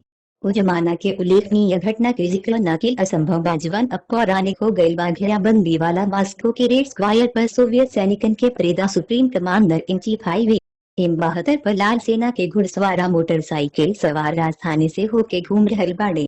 मास्को नवंबर 1941 में भइल। 1 नवंबर के जुको स्टालिन के फोन पर पहुँच ले। अपना ऑफिस में घुस के नमस्कार करत तू ताश लेके टेबल पर इंतजार फील बंद कर दिहलन। स्टालिन आराम से ऑफिस में घूमत आपन पाइप जला के सम आवाज में पूछ ले। देश हमने की योजना रहे कि अक्टूबर के सालगिरह के मौका पर गंभीर बैठक के अलावे मास्को में आयोजित कईल जाए। अवूरी सैनिक के प्रेत भी हुई। कारोरा लागत बाकी मोर्चा के हालात हमने के उत्सव मनावे के मौका दी। जुको पहला सेकेंड में विचार के अजीब डर से कुछ हैरान कवन परेड। दुश्मन मास्को से 80 किलोमीटर दूर बा। अगला पल में उजवान योजना बनल रहे ओकर भारी महत्व के पूरा तरीका से सराहे में सक्षम हो गए। आसैन्य तरीका से संक्षेप में आधुनिकता से जवाब दिले। वो कहले कि आवे वाला दिन में दुश्मन कौनो बड़ हमला न करी। पिछला लड़ाई में इनके भारी नुकसान भयल रहे और अपना सैनिकन के भरपाई आ फिर से मुंह बदले के मजबूर बाड़े। विमानन के खिलाफ जवन निश्चित रूप से कार्यवाही करी। वायु रक्षा के मजबूत तैलवरी पड़ोसी मोर्चा से लड़ाकू विमान मास्को ले आवल जरूरी बा। स्टालिन संतोष से कहले कि हमने के ठीक ऐसने करब। तब परेड करे के फैसला हो गए। 7 नवंबर के सवेरे ठंडा हवादार रहे। एक दिन पहले बर्फबारी भयल रहे। ओ दिन के सामान्य सजावट के बिना रेल स्क्वायर सुनसाना राजसी लागत रहे। कठोर चेहरा लेके हाथ में सैन्य हथियार लेके लाल सेना के लड़ाकू आ कमांडर सख्त स्तंभ में जम गए। मकबरा के ट्रिब्यून से सैनिकन के संबोधित करत जे परेड से लड़े खातिर निकलत रहे। स्टालिन वो लोग से कहले कि पूरा दुनिया रउआ के एको ऐसन ताकत के रूप में देख रहल बिया जवन जर्मन आक्रमणकारी के शिकारी वीर के नष्ट करे में सक्षम बा। यूरोप के गुलाम लोग रउआ के आपन मुक्तिदाता के रूप में देखेला। उमा भूमि के इतिहास के महानता के बारे में ओकर महान नायक के बारे में बतवले। रूस खातिर एक भयानक खरी में प्रेरणादायक अलेक्जेंडर नेवस्की आ दिमित्री दोनस्कोया, दिमित्री पोझार्स्की आ कुज्मा मिनिन, अलेक्जेंडर सुवोरोवा मिखाइल कुटुजोव के नाम दिले। आउ आपन भाषण के समापन एगो अपील से किलन की महान लेनिन के विजय बैनर रौरा पर छा जाओ। लेनिन के बैनर के नीचे जीत के उरा आगे बढ़ी। एक गैर छुट्टी परेड के सोवियत जनता पर बहुत नैतिक और राजनीतिक असर पड़ी। संदेह करे वाला लोग के विश्वास वापस का देले अवूरी आगे अवूरी पीछे के उरा प्रतिरोध के भावना के ऊपर उठवले। परेड के अंतर्राष्ट्रीय स्तर पर भी बहुत महत्व रहे। मास्को के आसन पतन के बारे में निराशावादी पूर्वानुमान के साथ खंडन कइले जौना में पूरा दुनिया के सोवियत जनता की ताकत अवरी लचीलापन अवूरी दुश्मन के हरावे के उनकर अटूट इच्छा शक्ति के प्रदर्शन कइले। लाल सेना के एक गार्ड टैंक ब्रिगेड के किल्वीतिन के 20 पश्चिमी मोर्चा 16वीं सेना के रक्षा क्षेत्र दिसंबर 1941 नवंबर में मुख्यालय रणनीतिक योजना के अनुसार पश्चिमी आ दक्षिण पश्चिमी मोर्चा के जंक्शन के पीछे मास्को जागोर्स्क रियाजान रियाझस्क क्षेत्र पर अवला शो 20वां 24वां 7वां में 6 सेना के केंद्रित खिलस।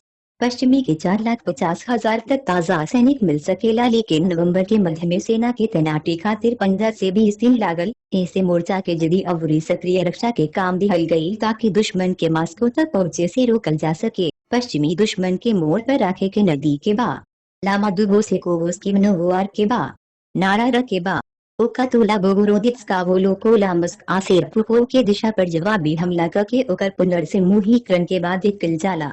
कालिनिंस्की पश्चिम के खिलाफ दुश्मन के सैनिकन के स्थानांतरण के रोके खातिर अपन पोजीशन अजवाबी हमला करे खातिर दक्षिण पश्चिमी प्रेमोवायलेट्स के दिशा के कवर करे खातिर दक्षिणी क्षेत्रन के साथ मास्को के संचार के काट के न छोड़े खातिर ल्यूनी इलाका में जवाबी हमला के आयोजन करे खातिर नवंबर के पहला छमाही में ज़ुकूव में सभी दिन अघंटों मोर्चा के तैयारी से भरल रहे। खास करके पार्श्व भाग पर रक्षा खातिर सब लेबर के टैंक विरोधी एकर संगठन बहुत और जटिल हो गए काहे से कि जनरल फ्लोअस जर्मन लोग के मदद में आए। वह जिक्र के आज कबो कबो मास्को के लगे जर्मन लोग के हार में मुख्य दोषी के रूप में पेश कल जाला। एक विपरीत जर्मन लोग के शरद ऋतु के पिघलला से बाधा आयला पहला ठंडा से करा भइल मास्को इलाका के खेत असर सब हर तरह के भारी जर्मन उपकरण सब खातिर गुजरे लायक हो गए। टैंक हमलावर बंदूक ट्रैक्टर इत्यादि। एगो जर्मन तोपखाना स्पोएटर एगो ध्वस्त बीती टैंक के पीछे लुका गई।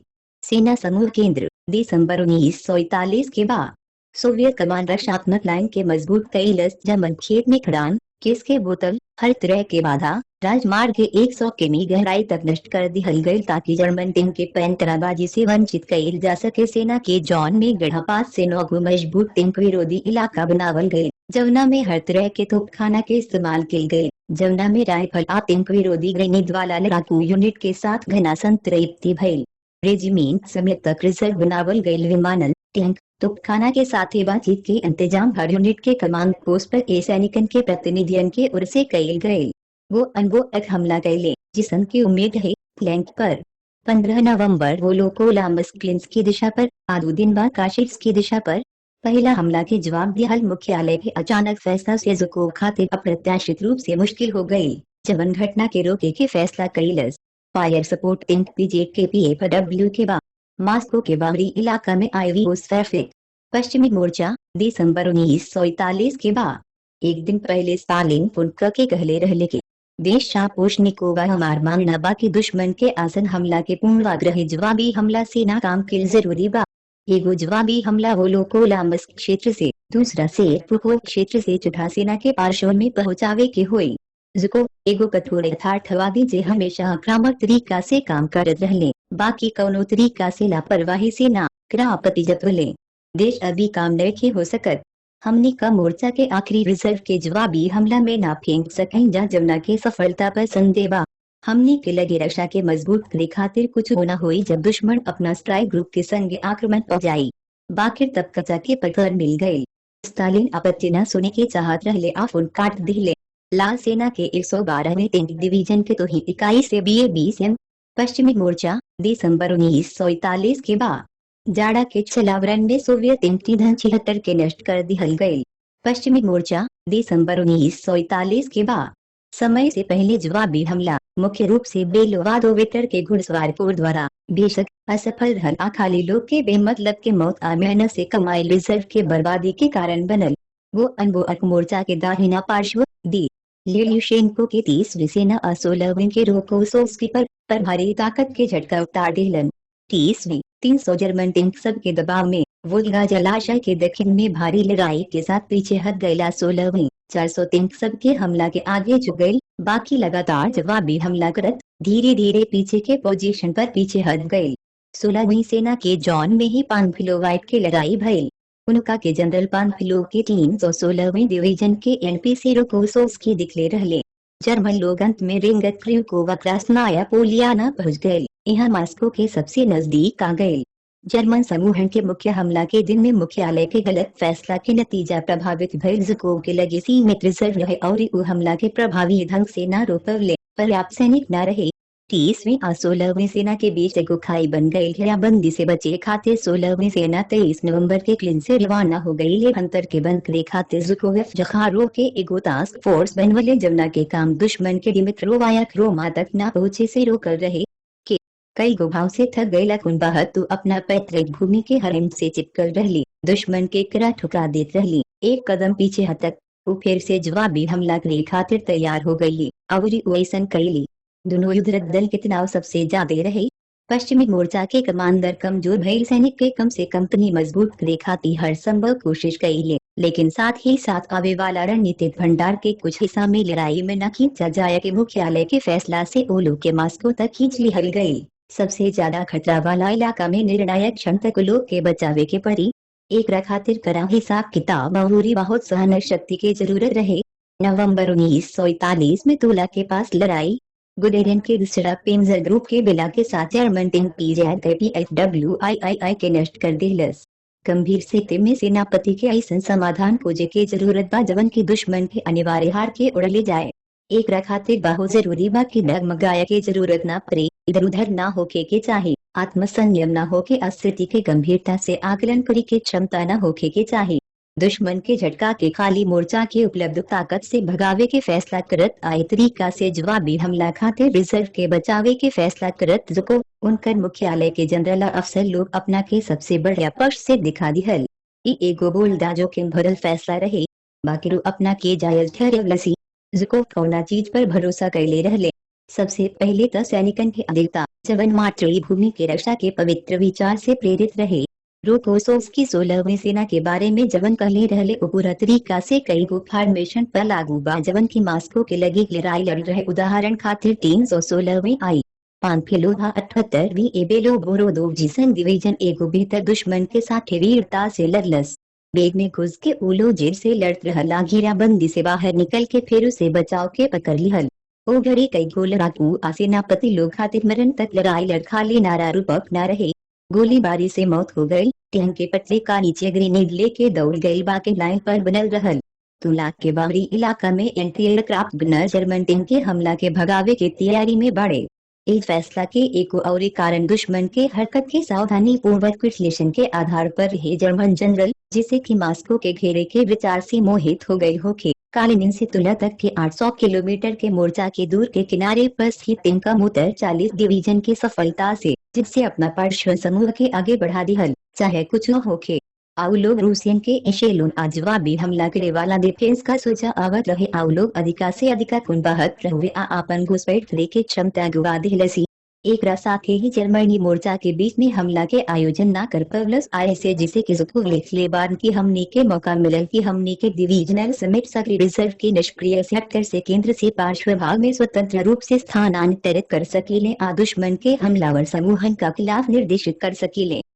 गुदेरियन के दक्षिणी समुद्र सिरातिन का सिराफीदारनी तुला के रक्षात्मक हाल के तोरे में असमर्थ दक्षिण पूर्व से कुलुमना काशिराले इकरे चारों ओर दौड़ स्टालिनोगोर्स्क अब नोवोमोस्कोवस्क में घुस गए जिकरा चलते हुए नेव के और सफलता के खतरा पैदा हो गई काशीरा के नाम से जानल जाला। लेकिन सोवियत कमान कई गो राइफल और टैंक यूनिट के ओहिजा स्थानांतरित करे में कामयाब हो गए अपना खातिर अप्रत्याशित रूप से जर्मन लोग के सबसे पहले ओ लोग के जिद्दी प्रतिरोध के सामना करे के पड़ला। फिर बेलो के घुड़सवार कोर अहेतमैन के टैंक डिवीजन के जवाबी हमला से ओ लोग के वापस मोडवेट्स इलाका में रखेल दिहल गए। गुदेरियन उत्तर पूर्व से शापित तुला के बाईपास करे के जिद्दी कोशिश खिले आसेरपुर को मास्को रेलवे आराज मार्ग तक के काट दिले। तब 50वीं के अचानक जवाबी हमला जमुना के उपकथित तौर पर हरा दिलेना एक महीना पहले पकड़ गए। देश $2 अंक है। दिसंबर के शुरुआत तक तेजी से टैंक सफलता के एक अनुयायी रक्षात्मक रूप से जाया के मजबूर हो गए। लाल सेना के जवान कैद हथियार पर विचार कर बाड़े। तुला इलाका दिसंबर 1941 के बाद तुला के पास रिट्रीट के दौरान छोड़ दिहल गई जर्मन तो दिसंबर 1941 के भइल। यहाँ गुदेरियन के प्याजर पचर के सोवियत ईंधन टैंक के विरोध के सामना करे के पड़ ए लड़ाई के बारे में बाद में उल्लेख लेके हमने के 37 मिमी के एंटी टैंक बंदूक रूसी ईंधन टैंक के खिलाफ शक्तिहीन निकलल। एगो दहशत में आ गई जवन बोगोरोदित्स के मोर्चा के सेक्टर के अपना चपेट में ले लिहलस। रूसी अभियान के शुरुआत के बाद पहला बेर पैदा भइल दहशत एगो गंभीर चेतावनी रहे जवान संकेत देख रहे कि हमने के पैदल सेना आपन लड़ाकू क्षमता खत्म कर देले बिया अवरी अब कौनो बर प्रयास करे में सक्षम नहीं खे। हालदर दिसंबर के शुरुआत में अपना डायरी में रिकॉर्ड कर ले रहे कि दूसरा आर्मी जॉन के स्थिति गंभीर बा आ एकर कमान असफल हो गईल बा। एक दो हफ्ता में गुदेरियन के सैन्य कैरियर भी गिर जाई।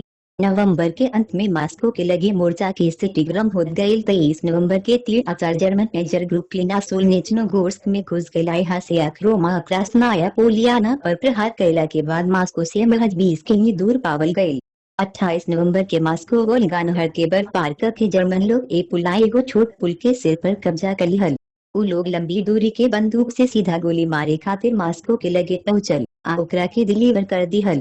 जुको चरम जोखिम उठावट सचमुच मोर्चा के निष्क्रिय क्षेत्र के उजागर कईले। राइफल टैंक यूनिट अवूरी तुपखाना की सफलता के सोचा स्थानांतरित कर देले। यहाँ तक कि एंट्री टैंक ग्रेनेड अवूरी एंटी टैंक राइफल दस्ता के संग अलग अलग समूह के भी मुख्यालय के आदेश से आगे बढ़ वाला शो अकादमी के झटका पर पश्चिमी मोर्चा के 16वीं और 20वीं सेना के साथ मिल के जर्मन लोग के नहर से वापस भगा दिहल गई। क्रास्नाया पोलियाना में 16वीं रोकोसोव्स्की के सैनिक 2 सुपर भारी बंदूक पकड़ लिहलस जमुना के कबो मास्को पर गोली चलावे के समय न मिलल। लड़ाई एगो मोड़ पर आ गई बा। लागत रहे कि हद तक खिंचाई तार फाटे वाला बा। मोर्चा न बर्दाश्त करिया जर्मन मास्को में घुस जाई। घबरा के स्टालिन एक रात जुकूव के फोन कैले। देश का रौरा पक्का विश्वास बाकी हमने का मास्को के राखब जा। हम तोरा से ई बात अपना आत्मा में पीड़ा ले के पूछत बानी। कम्युनिस्ट मिहन ईमानदारी से बोली। मेज पर नक्शा के दिखत जुकूव दृढ़ता से जवाब दिले। देश मास्को बेशक हम रखब बाकी हमने के कम से कम 2 सेना आ कम से कम 203 के जरूरत बा। स्टालिन संतोष के साथ कहले कि देश इत बढ़िया बा कि रौरा लगे इतना भरोसा बा। जनरल स्टाफ के फोन करे आए बात पर सहमत हो जाए कि जोन दोनों रिजर्व सेना रौरा पूछत ओकरा के कहाँ केंद्रित कर जाओ। नवंबर के अंत तक ये तैयार हो जाए लेकिन हमने के अभी तक टैंक नहीं के दे सकत। जर्मन 150 मिनी होविट जड़ के धया तुला के पास रिट्रीट के दौरान छोड़ दिहल गई। दिसंबर 1941 के भइल। दिसंबर के शुरुआत तक ज़ुकोवोरी सेना के कमांडरन के ओर से ऑपरेशनल टैक्टिकल काउंटर पैंतराबाजी के मजबूत इरादे से और लगातार लागू कईल फल देवे लागल। वो अनुभव आ उनकर जनरल लोग इधर उधर भागल। जर्मन सैनिक अपना क्षमता के सीमा पर रहे। 22 नवंबर के ही हालडर कहले रहले कि सेना पूरा तरीका से थक गईल बा अवूरी हमला करे में असमर्थ बा। वो अनुभव वर्तमान स्थिति के तुलना 1918 में मारने पर भइल लड़ाई की स्थिति से करे ये बतावेला कि ऐसी स्थिति पैदा भइल बा जब अंतिम प्रत्येक बटालियन लड़ाई के परिणाम तय कर सकेले। पार्श्व भाग पर कवच पहिया के टोड़े के असंभवता के एहसास कर जर्मन जनरल लोग 1 दिसंबर के नार्कोमेंस के उत्तर आ दक्षिण के इलाका में केंद्र में तोड़े के फैसला किल। लेकिन यहाँ भी वो लोग के 33वीं एप्रिल और 5 सेना के जवाबी हमला से मारल गई को बिंका अकुलोवा बुर्तसेव के लगे भयल लड़ाई में 50 से अधिक तेंगुआ के जर्मन लोग पीछे हट गए। ये तूफान के आखिरी झोंका रहे। एकरा बाद तीसरा पेंजर ग्रुप के चीफ ऑफ स्टाफ रहल के वैगनर लिखले कि 5.2 तक मोर्चा के सब सेक्टर में सैनिक अपना दम पर हमला के रोक देले रहे बिना ऊपर से आदेश के। लाल सेना रक्षात्मक लड़ाई जीत गई तो जर्मन स्ट्राइक ग्रुप ठग गई लकुन बन गई। हमला के महज 20 दिन में 16 नवंबर से 5 दिसंबर तक जर्मनी के 1,55,000 से अधिक लोग 800 टैंक 300 बंदूक अवूरी मोर्टार अवूरी बहुत सारा उपकरण के नुकसान भइल। जर्मन कमांडरन के फ्लैंक टीम के पचर के कुचल देवे के उम्मीद साकार न भइल। मुख्य रूप से पश्चिमी मोर्चा पर सोवियत कमांडरन के फैसला सही निकलल कि उ लोग अपना बलबूते हमला के भगावे आ निर्णायक जवाबी हमला खातिर रिजर्व रखे। ऑपरेशन टाइफून के असफलता जर्मनी के सबसे बड़ सैन्य और राजनीतिक हार रहे। अब जैसे कि चौथा सेना के चीफ ऑफ स्टाफ ब्लूमेंट लिखले बाड़े की हिटलर के मुख्यालय में भी उ लोग के अचानक के विश्वास भइल कि रूस में युद्ध असल में अभी शुरू भइल बा। प्रत्याक्रामक बा। ब्लिट्जक्रिग के पतन के बाद बा। जवाबी हमला के शुरुआत तक सोवियत जर्मन मोर्चा की स्थिति निम्नलिखित तरीका से विकसित हो रहल रहे। उत्तरी लेनिनग्राद दक्षिणी रोस्तोव पार्श्व में पहले से एगो मोर आ गयल रहे। नवंबर के 20 से 5 दिसंबर ले ई सामरिक पहल धीरे धीरे सोवियत सशस्त्र बल के हाथ में चल गई। नवंबर के शुरुआत में रोस्तोव पर हमला करके काकेशस के रास्ता को लेके कोशिश करे वाला जर्मन लोग के 29वीं ले अपना मूल पोजीशन से और पीछे धकेल दिहल गयला। के वाला मेजर आर्मी के ओहिजा गंभीर हार के सामना करे के पड़। एक साथ यह टिफिन और वोल्को के लगे फिनिश सैनिकन से जुड़ और अंत में लेनिनग्राद के नाकाबंदी करे के कोशिश में 16वीं जर्मन सेना के स्ट्राइक फोर्स के भी हमने के सैनिकन के मार्च से भारी हार भयल। ए जवाबी हमला सबसे दूगो काम सफलतापूर्वक पूरा बिल। लेनिनग्राद और रोस्तोव के खतरा पैदा करे वाला समूहीकरण सबके हरा दिहला। जर्मन लोग के एक डिवीजन के मास्को में स्थानांतरित करे के इजाजत न दिहल। साल के 1941 के अभियान में तीसरी बेर सबसे कठिन फैसला लेवे के पर सर्वोच्च कमांडरी मोर्चा के कमांडनो खातिर आवेला। जर्मन नेतृत्व बारबरोसा योजना के कौनो लक्ष्य के हासिल करे में नाकाम रहल। तुलाक के पास कैद जर्मन बंदूक के परिवहन दिसंबर 1941 के भइल। जर्मन ट्रक ओपल KFZ 305 तुलाक के लगे रिट्रीट के दौरान गिर गई लवूरी छोड़ दिहल गई। दिसंबर 1941 के भइल। तुलाक के लगे जर्मन 105 मिलीमीटर FH-1840 हाउविट्जर पर कब्जा। दिसंबर 1941 के भइल। लाल सेना के सक्रिय रक्षा के चलते जर्मनी के मास्को के दिशा की छोड़ के बाकी सभा भ्रामक अभियान के रोके के पर जवान लोग के अभी भी सफलता के उम्मीद है। लेकिन आर्मी ग्रुप सेंटर के सैनिकन की हालत लगातार बिगड़ते रहे। लोग और सैन्य उपकरण में नुकसान बहुत ज्यादा रहे। पैदल सेना के कंपनी में संख्या घट के 7 से 40 लोग हो गए। सैनिक जारा खातिर बिल्कुल प्रस्तुत रहे। खराब बेसिंग की वजह से कमी ईंधन और तकनीकी सामग्री की विमानन तोपखाना टैंक मोटर 40 डिवीजन के प्रभावशीलता के बारे में बतावल गयल बा। असफलता के प्रभाव में सैनिकन के मनोबल भी बिगड़ गई। सैनिकन अपसरण के एगो महत्वपूर्ण हिस्सा खातिर शुरुआती विजय फ्यूज के जगह निश्चितता आसंदेह के मनोबसा ले लेलस। जर्मन नेतृत्व अपना सैनिकन से एगो कमजोर और बर्बर दुश्मन पर आसान जीत आयुध के जल्दी से खत्म करे के वादा केलस। बाकी रूस एगो कठिन जिद्दी दुश्मन निकलल। उ लोग मौत ले लड़ निस्वार्थ भाव से अपना माटी के रक्षा किला। जर्मनी खातिर युद्ध की संभावना तेजी से स्पष्ट हो गई। सोवियत सैनिक तत्व अर्ज के निरीक्षण करेले जवन तुला के लगे जर्मन लोग द्वारा छोड़ दिहल गए रहे। दिसंबर 1941 के भइल।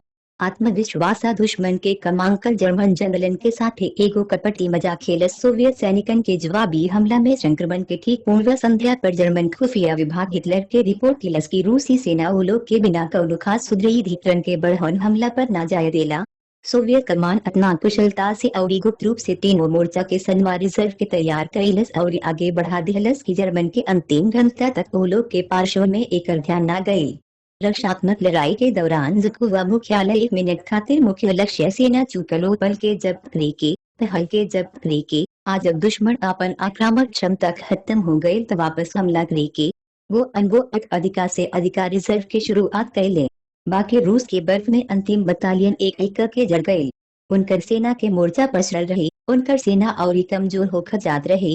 गुप्त आगुदेरियन के भाप खत्म हो गई। कमजोर बिंदु के खोज में मोर्चा के साथ भागल शुरू हो गई। लाव समय आ गई कि ताजा रिजर्व सेना के साथ अचानक जवाबी हमला कर जाओ। तीदक सोमोलेट्स ट्रैक्टर पर आधारित 57 मिमी के जेट शून्य सेल्फ प्रोपेल्ड बंदूक।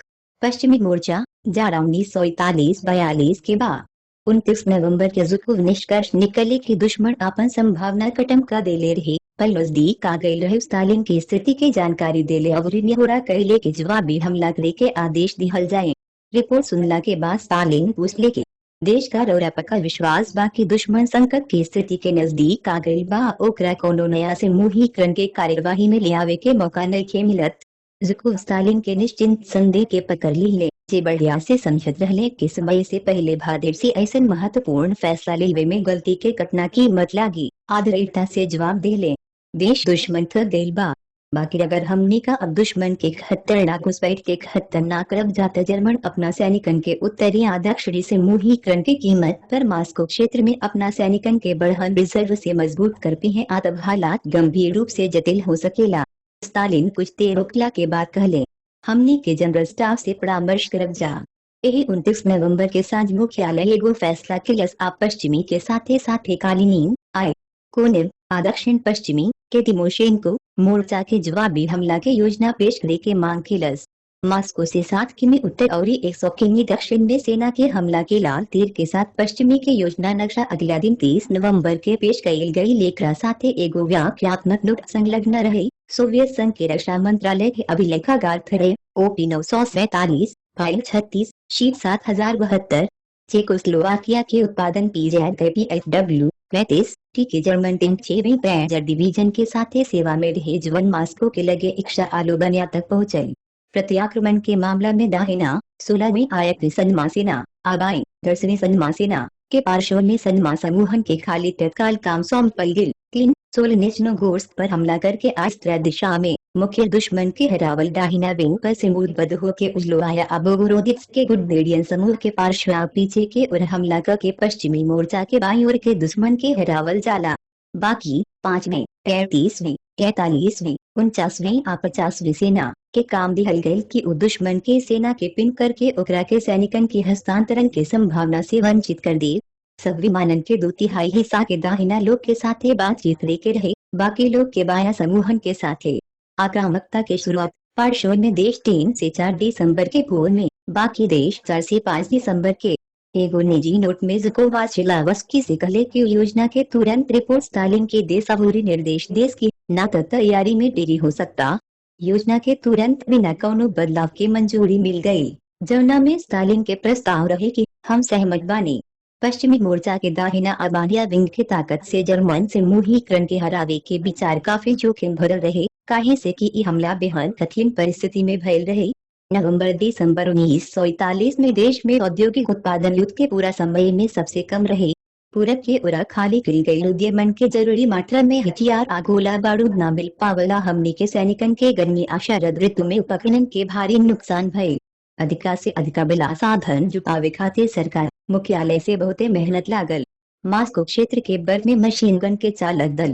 पश्चिमी मोर्चा 1941-42 के बाद 3 गो सेना वाला शौक 20वां 8वां 9 गो राइफल आ 2 गो घुड़सवार डिवीजन 8 गो राइफल आ 6 गो टैंक ब्रिगेड के पश्चिमी मोर्चा में स्थानांतरित कर दिहल गई रहे, लेकिन अपर्याप्त हथियार और प्रशिक्षित सैनिकन की वजह से वो लोग के उपकरण और प्रशिक्षण कम रही। मुख्यालय से कालीन दक्षिण पश्चिमी मोर्चा के भी मजबूती मिलल। विमानन में लड़ाकू आ लंबी दूरी के बम वर्षक फॉर्मेशन के भरमार हो गए। एक परिणाम के रूप में तीनों मोर्चा में 11 लाख आदमी, 7,652 बंदूक का मोर्टार, 415 पीसी, 774 टैंक, 1,100 विमान रहे। केंद्र समूह में 17,08,000 आदमी, 13,500 बंदूक कवूरी मोर्टार, 1,170 टैंक कवूरी 615 विमान रहे। ये तीनों सोवियत मोर्चा के मिला के लोग में 1.5 गुना, तोपखाना में देश 1.8 गुना, टैंक में 1.5 गुना आ खाली विमानन में 1.5 गुना कम रहल। हथियार के कमी और ताकत के प्रतिकूल संतुलन के साथ जवाबी हमला के योजना बनावत जुकोव के पूरा डिग्री के जोखिम के बारे में बढ़िया से पता रहे, लेकिन स्थिति के पूरा तरीका से यथार्थवादी आकलन के आधार पर विचार परिपक्व भइल। एक साथ ही कई गो कारक पर विशेष गणना कईल गई जमुना के अधिकतम उपयोग से सफलता मिले के रहे। पहला तो अचानक होखे के बाद वो अनबोअ के पूरा भरोसा रहे कि रूस लगभग हार गईल बा। ओ लोग के लगे आक्रामकता खातिर कौनो रिजर्व में के अलान सेना के अवशेष जारा में ही मास्को के लगे रक्षा के रोक लगा सकत रहे। ई भ्रम हमनी के फायदा में रहे। बाकी जर्मन कब्बो भी प्रकाश देख सकत रहले। ऐसे सोवियत सैनिकन के रक्षा से आक्रामक में संक्रमण खातिर विराम के अधिकतम कम करे के फैसला कईल गई या एकरा के एकदम से खत्म कर दिहल गई। जल्दी गुप्त रूप से वही बैंड समूह में सेना तैयार करे आ नया सेना की खाली रात में बर्फीला तूफान बर्फबारी में गैर उत मौसम में आगे बढ़ाएं ताकि जर्मन हवाई तो ही से ओ लोग के पता लगावल मुश्किल हो सके। दूसरा हमला में जर्मन लोग के लगे सामने से आवे वाला हमला के भगावे खातिर तैयार पोजीशन न रहे। ऐसे बहुत पहला दिन में घंटन में भी निर्णायक रूप से ओ लोग के फ्रंट लाइन के कुछ ले संभव बा। रक्षात्मक पर खाई बंकर गढ़ वाली इलाका में न बिखे दिहल जाओ। भामाइन फील्ड से बंद होके दिहल जाओ। ब्रेकिंग थ्रू में लागत आई बहुत कुन बहल बा। तीसरा वो अनबोअ के मोर्चा बढ़ावल गईल बा। कौनो परिचालन भंडार नइखे। हमला के रोके खातिर उ बिना हमला के इलाका से सुदृढ़ीकरण के हस्तांतरण करी है। मतलब कि ओकरा के रोकला रिग्रुपिंग के नाकाम के जरूरी बा। हालांकि कैलिनिन दक्षिण पश्चिमी मोर्चा के पार्श्व में हमला से उनका के पिन कर दिहल जाई। चौथा बा जर्मन लगातार हमला से थक गईल बाड़े। ओ लोग के नुकसान बहुते बा। उ लोग जारा खातिर तैयार नइखे। आपूर्ति अपर्याप्त बा। ऐसे सोवियत विमानन के स्थानीय श्रेष्ठता के इस्तेमाल करत ओ लोग के पीछे के अड्डा के नष्ट कर दी। ओ लोग के परिचालन के लाइन फाड़ दी। जर्मन 75 मिनी माउंटेन गन गेम G36 तुलाक के पास रिट्रीट के दौरान छोड़ दिहल गई। दिसंबर 1941 के भइल पश्चिमी के योजना के संगे मिल के जवन की मुख्य झटका से निपटल कैलिनिन दक्षिण पश्चिमी मोर्चा के योजना के निम्नलिखित काम के संगे मंजूरी दिहल गई। कालिनिन देश नवीन जर्मन सेना पर हमला करे के कालिनिन के लेविके के पीछे जाया के क्लिन समूह पश्चिमी लोग के साथ मिल के एकरा के नष्ट कर देला। दक्षिण पश्चिम ये लेट्स ग्रुपिंग के हरावे खातिर सड़क पेंजर गुडीरियन के फ्लैंक कार्रियर में जाए और पश्चिम के साथ मिल के एकरा के हराए। एथरेसिस्टाका के 3 मोर्चा पर जवाबी हमला के विचार के कालिनिन से लेट्स तक के 1000 किलोमीटर के लाइन के साथ सिमूरबद्ध पूरा केंद्रीय दुश्मन के हार के अपनी योजना में समाहित कैल गए। पश्चिमी मोर्चा के योजना के साथ ही साथ समग्र रूप से स्टाका के योजना में भी ऐसा विशेषता रहल जे इतिहासकार लोग के बीच आजो चर्चा के विषय बा। खाली तत्काल काम तय कैल गई और बाद के काम के सेट कैल गई और जवाबी हमला के दौरान मोर्चा के बीच समन्वय कैल गए। एक गार्ड्स मोटर चालित राइफल डिवीजन के एक यूनिट के हमले में पैदल सेना के समर्थन 3 लाइट टैंक से मिलेला। मास्को क्षेत्र 35वीं सेना के आक्रामक क्षेत्र दिसंबर 1941 ये विशेषता सब के कारण वो समय स्टाका के उपलब्ध सीमित बला साधन सब के कारण बतावल जाला। जुको गवाही देत बाड़े की हमनी के लगी अभी तक मोर्चा के सैनिक खातिर अवरी दूरहूरी निर्णायक लक्ष्य तय करे के ताकत न रहे। हमनी के खाली कोशिश कई नीजा की दुश्मन के मास्को से ज्यादा दूर धकेलल जावा और ओकरा के ज्यादा से ज्यादा नुकसान पहुंचावल जावा। इहो नोट किलन की हमनी के योजना में अभी ले कौनो साफ साफ पुष्टि न भइल कि हमनी का अपना भव्य जवाबी हमला कर रहल बानी जा जिसन के बाद में पता चलल। जवाबी हमला खातिर कौनो विशेष आदेश भा सामान्य निर्देश न दिहल गईल। सैनिकन खातिर लड़ाकू मिशन मोर्चा मुख्यालय के अलग अलग निर्देश से क्रमिक रूप से तय कैल गईल रहे। समय से जवाबी हमला शुरू हो गए। पहला 6 दिन के दौरान एडवांस जर्मन डिवीजन के घेरा दिहल गई और ऑपरेशनल महत्व के अंग और इलाका पर कब्जा कैल गई। कालिनिन मोर्चा शुरू हो गई। उनका 29वीं 31वीं सेना 5 दिसंबर के भोर में हमला के लसा जर्मन लोग के जिद्दी प्रतिरोध के तोड़ के कालिनिन के दक्षिण में रक्षा के तोड़ दिलस। 6 दिसंबर के पश्चिमी सेना दुश्मन पर हमला किलस। दाहिना ओर देश वाला शो 20वीं बाईं ओर देश 10वीं 7 से 8 दिसंबर के देश 16वीं सेना पी बिलो के टास्क फोर्स 50वीं सेना ये लेट्स के दिशा में 6 से 8 दिसंबर तक 13वीं और 3वीं सेना और एथमोस्ट्रेंको के समूह हमला कैलस। पूरा मोर्चा के साथ कालिनिन क्लिन सोलनेचनोगोर्स्क स्त्रा तुला आये लेट्स दिशा में भयंकर लड़ाई शुरू भइल। जर्मन लोग अचरज में पड़ गए। विरोध करे के कोशिश की बाकी हमला के सामना न करे में निकाउट हो गई। 8 दिसंबर के क्रिपो से 11 दिसंबर के स्टा से 12 दिसंबर के सोलनेचनोगोर्स्क से 9 दिसंबर के 30वीं सेना क्लिन के अप्रोच तक पहुंच गई। बाईं ओर 10 से 11 दिसंबर के गुदेरियन के एपिफान स्टालिनोगोर्स्क के लगे वापस फेंक दिहल गए। आतोला से दूर लुढ़क गए। दिसंबर 1941 में पश्चिमी मोर्चा के दाहिना विंग पर मास्को के लगे सोवियत जवाबी हमला। शहर में स्टेशन पर पहले के पोजीशन पर जर्मन लोग हजारन मरल। तला छोड़ टैंक, बंदूक, गाड़ी, गोदाम अपरेन के गोला बारूदा उपकरण के साथ ही छोड़ के चल गए। कुछ समय पहले तक विजय जर्मन मोर्चा ध्वस्त रहे और ही पीछे हटते रहे। जर्मन हाई कमान के प्रतिक्रिया के फैसला का रहे। पूरा केंद्रीय मोर्चा पर अचानक रूस के जवाबी हमला से हिटलर के मुख्यालय में सब लोग स्तब्ध हो गए। हिटलर जमीनी सेना के मुख्यालय और केंद्र समूह के मुख्यालय के रिपोर्ट पर विश्वास न कई चाहत रहे। वे सब रिपोर्ट के देराई जनरल के अतिशयोक्ति मानत रहले। उनका टोली के मुताबिक घटना के अप्रत्याशित मोड़ से उतना हैरान रहले कि उनका यह विचार तक न बुझाइल के लगभग हार गई रूस अचानक एक से ज्यादा मजबूत निकल गये। 6 दिसंबर के एगो जरूरी बैठक में उकसिया के वेड़मा के नेता लोग के सोचा अपन शक फेंक ले। भले सशस्त्र बल के ताकत के 25% नुकसान हो गए होके, लेकिन रूस के अभी भी लड़ाकू ताकत में काफी ज्यादा नुकसान भइल। अबूरी जदी हमने के डिवीजन मोर्चा के साथ 30 किमी के सेक्टर खेला। दुश्मन के अपर्याप्त ताकत के बारे में संकेत देवेला। जर्मन हाफ ट्रैक ट्रांसपोर्टर सदी के फेट के बाद 11 तुलाक के पास छोड़ दिहल गए। दिसंबर 1941 के भइल, लेकिन जर्मनी के सबसे उच्च मुख्यालय में भी ऐसे लोग रहे जवन आर्मी ग्रुप सेंटर के विनाशकारी स्थिति के देखला बिना न रह सकत रही। हालडर के डायरी में हमनी के पढ़ जा रहल बा की सबसे भयानक बात ये बा की हाई कमांड हमनी के सैनिकन के हालत के न समझेला। अबूरी पैच पैचअप करे में व्यस्त बा, जबकि सिर्फ सिद्धांतगत फैसला लेवे से ही मुद्दा के मदद मिल सकता। एक तरह के फैसला में से एगो फैसला आर्मी ग्रुप सेंटर के सैनिकन के रुजाउस्ताश को लाइन पर वापस ले आवे के फैसला होके के चाहिए। 8 दिसंबर के हिटलर रणनीतिक रक्षा के आदेश दिले रहले, बाकी इनमें भी रूसियन के सफलता के अस्थायी आकलन कैले रहले, काहे कि जारा के अनुकूलन के क्षमता अधिकार रहे। हिटलर जदी तरीका से जर्मन सैनिकन के हार के दुर्घटना मानत रहले। एक क्रम में नोट के लिए कि रूसी सैनिक सबसे खराब संख्या में कम रहले। आए तरह के लड़ाई सब में मुख्य रूप से न सब के ताकत से जीतल जाला, आई मुख्य रूप से कमान से संबंधित बा। ए मामला में रूस अपना नस की ताकत साबित कर दिले। आगे जर्मन सैनिकन के आदेश दिहल गए कि अपना पहले के पोजीशन से एक डेग पीछे न हटे, खाली गोला बारूद के अभाव में पीछे हटे। साइबेरिया से इरकुत्स्क से मोर्चा पर हल्का बीती टैंक आए रहे। पास के टैंक पर जोया कोस्मोदेमनानस्काया के नाम बा, जे मास्को के रक्षा में वीरता से मर गए रहली। बसंत 1942 के भइल। योजना के अचानक पतन के आभास में बेहद घबराहट वाला माहौल में लिहल हिटलर हाई कमान के ऐसन फैसला बा। जनरल लोग यूनिट के अंतिम समय तक लड़ाई लेके आदेश दिहल, लेकिन उनमें से सबसे अनुभवी लोग हिटलर के फैसला के दे दें और सैनिकन खातिर जानला हुआ घटना के बारे में जानत रहे। खुद वो अनुभव के और से स्थिति के आकलन अपना निराशा अवरी उदासी में हर तालिबा उनकर मानना रहे कि वर्तमान स्थिति में सैनिक से एक कदम पीछे न हटे के मांग कईल बे मतलब बा।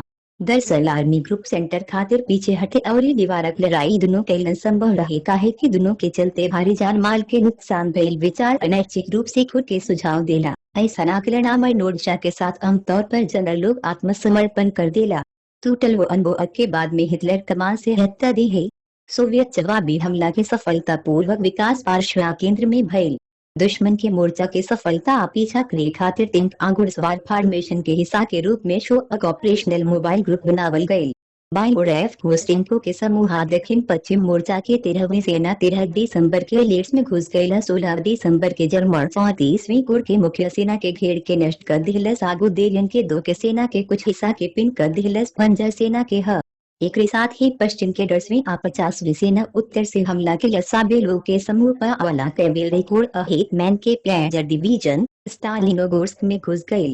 13 दिसंबर के 10वीं सेना के यूनिट एपिफान के अपना कब्जा में ले रहे। तुलाक के उत्तर आ दक्षिण में पार्श्व में बनल जर्मन दूसरा पेमजरामी बे में गिर गए। ओकर डिवीजन के भारी नुकसान भइला। गुदेड़ियन जल्दी से बेग से बाहर निकल गए। भारी हथियार, गाड़ी, टैंक आ ट्रैक्टर छोड़ के मास्को से भाग गए। दक्षिण से मास्को के बाईपास लेके आपन योजना ओ कबूज पूरा न कईले। जर्मन ट्रक मीन तुलाक के पास रिट्रीट के दौरान दुश्मन द्वारा छोड़ दिहल गए।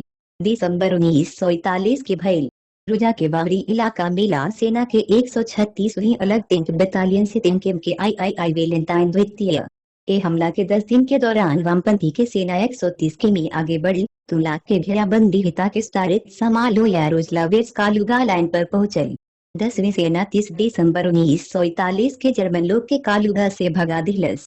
कालिनिन मोर्चा के पश्चिमी अबाया विंग के दाहिना विंग के सेना आर्मी ग्रुप सेंटर के पूरा उत्तरी पार्श्व के पल्लब दिहलस। वो अनुभव बुखार से गिरला अव्यवस्थित सैनिकन के फिर से सिमूद कर दिहलन।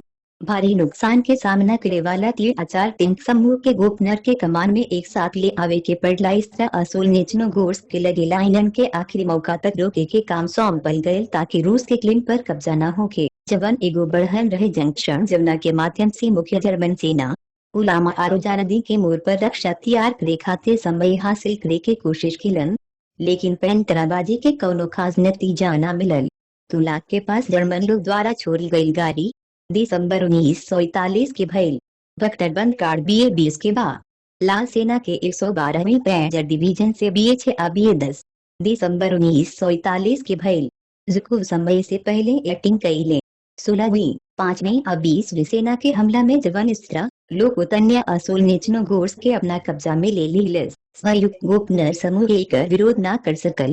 भले जर्मन लोग इस्रा जलाशय के बांध के ओरा के आपन जगह बनावे के कोशिश के बाकी कुछ न भइल।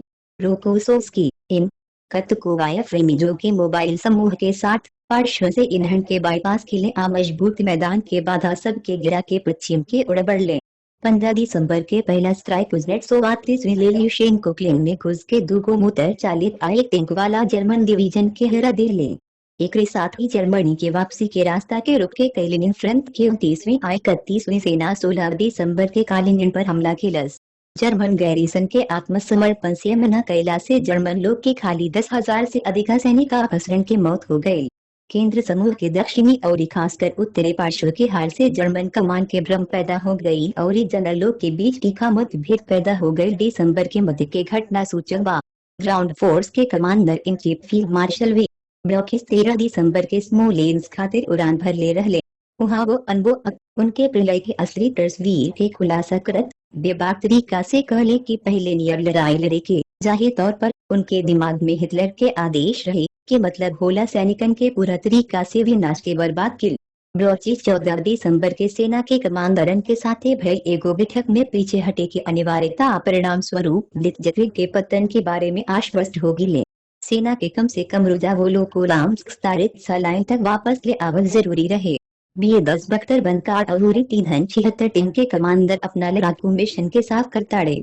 एक गार्ड्स टैंक ब्रिगेड जनवरी 1942 के बाद मॉस्को के लगे सोवियत जवाबी हमला के दौरान एक गार्ड्स टैंक ब्रिगेड से टैंक ईंधन 76 पश्चिमी मोर्चा जाड़ा 1941-42 के बाद, लेकिन हिटलर के जिद के बारे में उनका मालूम रहे। एकरा बाद ब्रॉचिस हिटलर के निजी एडजुटेंट श्मंडत के उड़ा मोड़ ले जवन के समूह के मुख्यालय में रहले अबूरी फुरर के वांछित फैसला पर मनावे के निहोरा कईले। 14 दिसंबर के सवेरे हमरा जरूरी आदेश मिलल। हालांकि वही दिन सांझ के हिटलर अपन फैसला उलट देलन। हिटलर अपना झंडलन के माथा पर गरजा बिजली गिरावत रहले। वो अब मॉस्को के लगे के स्थिति में बदलाव के उम्मीद करत रहले। आजारा खातिर व्याजमा के मिरिडियन में इलाज करे के बहुते विचार के पूरा तरह से खारिज कर दिलन। 16 दिसंबर के वेलमार्क के नेतृत्व के साथ एगो बैठक के लिए आपराय से मांग के लिए कि अंतिम सैनिक तक मोर्चा के रोकल जाए। यही बैठक में हिटलर संकट की स्थिति में सैनिकन के नेतृत्व करे में असमर्थ बता के ब्रॉचिस वो अनबो गुदेरियन और जनरल लोग के पद से हटावे के फैसला के लिए आखो जमीनी सेना के प्रधान सेनापति के पद संभाल ले। टेलीफोन से हिटलर अपना झंडलन से कहले कि अगर वो लोग पीछे हटे लागी तो रूस भी एरी पर पीछे चल जाये है और जर्मन सेना रुक ना पाई। पीछे कौनो तैयार लाइन रखे नेपोलियन के पीछे हट गए शब्द हकीकत बन जाये। एगो सोवियत मरम्मत ब्रिगेड 10वीं पैंजर डिवीजन से जर्मन लोग के पीछे हटला के दौरान छोड़ गई PFWII टीम के निरीक्षण करत बा। पश्चिमी मोर्चा जनवरी 1942 के बाद सेना समूह केंद्र के पीछे हटला का दौरान मॉस्को का लगे छोड़ी गए जर्मन Bf-109 विमान के अवशेष सैन्य खुफिया विभाग अब्वेर के प्रमुख टेनिस लिख ले कि दुश्मन के हमले के आपराधिक क्रमांकन के भयानक नतीजा श्मंदत 1812 के समानांतर की जगबारना के अखबार की नेशनल सोशलिज्म खाते सत्य के पला गई बा। हथियारा उपकरण के नुकसान बहुते होला। टैंक बंदूक विमान नष्ट हो जाला भा छोड़ दिहल जाला। एडमिरल दर से नोट कैले कि रूसी युद्धबंदी के संगे हमने के व्यवहार के भयानक नतीजा आए। अब बोल्शेविक अपना साथियन का साथी होके वाला नरसंहार बर्बर व्यवहार पर प्रतिक्रिया दे रहल बाड़े। सचमुच हमने के सेनानी मुख्य शहर आगावन में घुसत जर्मन वर्चस्व के क्रूर निशान देख ले। संजोग से 16 दिसंबर के रात जुकूब हमला जारी रखे के आदेश देले रहले। इस सफलता में पेश करी गई 2 वेटर के 2 कैवेलरी कोर 22 टैंक ब्रिगेड के साथ मिल के झील के इलाका में घुस गए। रोस्टेनस कोई अरुजा नदी के उड़बड़े लगले। मोर्चा के केंद्र के सेना भी हमला में निकल गई। 26 दिसंबर के नारकोमेंस किले लिहल गई। दुश्मन के पीछा करत 33वीं आ 45वीं सेना दिसंबर के अंत लेप्रोतवा अरुजा नदी पर पहुंच गई। 2 जनवरी 1942 के मालो यारोस्लाविच 4 जनवरी के बुरवस के मुक्त कर दिलस। मास्को के लगे भइल जवाबी हमला महान देशभक्त युद्ध में सोवियत सैनिकन के पहला सामान्य हमला रहे। आई कठिनाई गलत गणना से रहित न रहे। हर रंग के कमांडर लोग के बस आक्रामक अनुभव मिलत रहे। दुश्मन के लाइन के पीछे 35वीं सेना के सैनिक। पश्चिमी मोर्चा जनवरी 1942 के बाद सोवियत पैदल सेना एगो प्रत्यक्ष जर्मन टैंक PZPFWIIOS से गुजरत बा। मास्को क्षेत्र सोलनिचनोगोर्स्क क्षेत्र दिसंबर 1941 के बाद मास्को क्षेत्र के मुख्य गांव में 354 राइफल डिवीजन के तोही समूह। 16वीं सेना के आक्रामक क्षेत्र जनवरी 1942 सोवियत सैनिकन के कब्जा में एगो 150 मिमी जर्मन सेल्फ प्रोपेल्ड गन सी 33 SF PZPFWIOS भी। पश्चिमी मोर्चा दिसंबर 1941 के बाद कई लोग गोल पैंतराबाजी चक्कड़ा कवरेज गहिरा सफलता खातिर जाय से देराद रहे। घेराबंदी करे से देराद रहे। फ्रंटल हमला के सहारा लेते रहे। ज़ुकोव अवूरी स्टाफ निर्देश अवूरी आदेश में एक गलतियन के तीखा तरीका से बतवले। उदाहरण खातिर 9 दिसंबर 1941 के निर्देश में कहल गई रहे कि दुश्मन के आगे बढ़े अवूरी पीछा करे के प्रथा से पता चलता कि कुछ यूनिट लड़ाई में पूरा तरीका से गलत बाड़े। अवूरी दुश्मन के रिरगार्ड के बाईपास करके तेजी से आगे बढ़े के बजाय लंबा समय तक चले वाली काम में लागल बाड़े। ओकरा साथे ललाट के लड़ाई लड़बा। हम आदेश देत बानी दुश्मन के कुछ हिस्सा के धन के फ्रंटल लड़ाई चलावे के गढ़ वाली पोजीशन के खिलाफ लड़ाई करे पर रोक लगावे के पीछे के गार्ड के खिलाफ छोट छोट बाधा छोड़े के आ जल्दी से उकरा के बाईपास करे के दुश्मन के वापसी के रास्ता में जब ना हो सके घिरा जाए के बिल्कुल मन नबा या कमांडर तेजी लेल्युशेंको के निर्देश से संकीर्ण मोर्चा पर खंजर से प्रहार करें।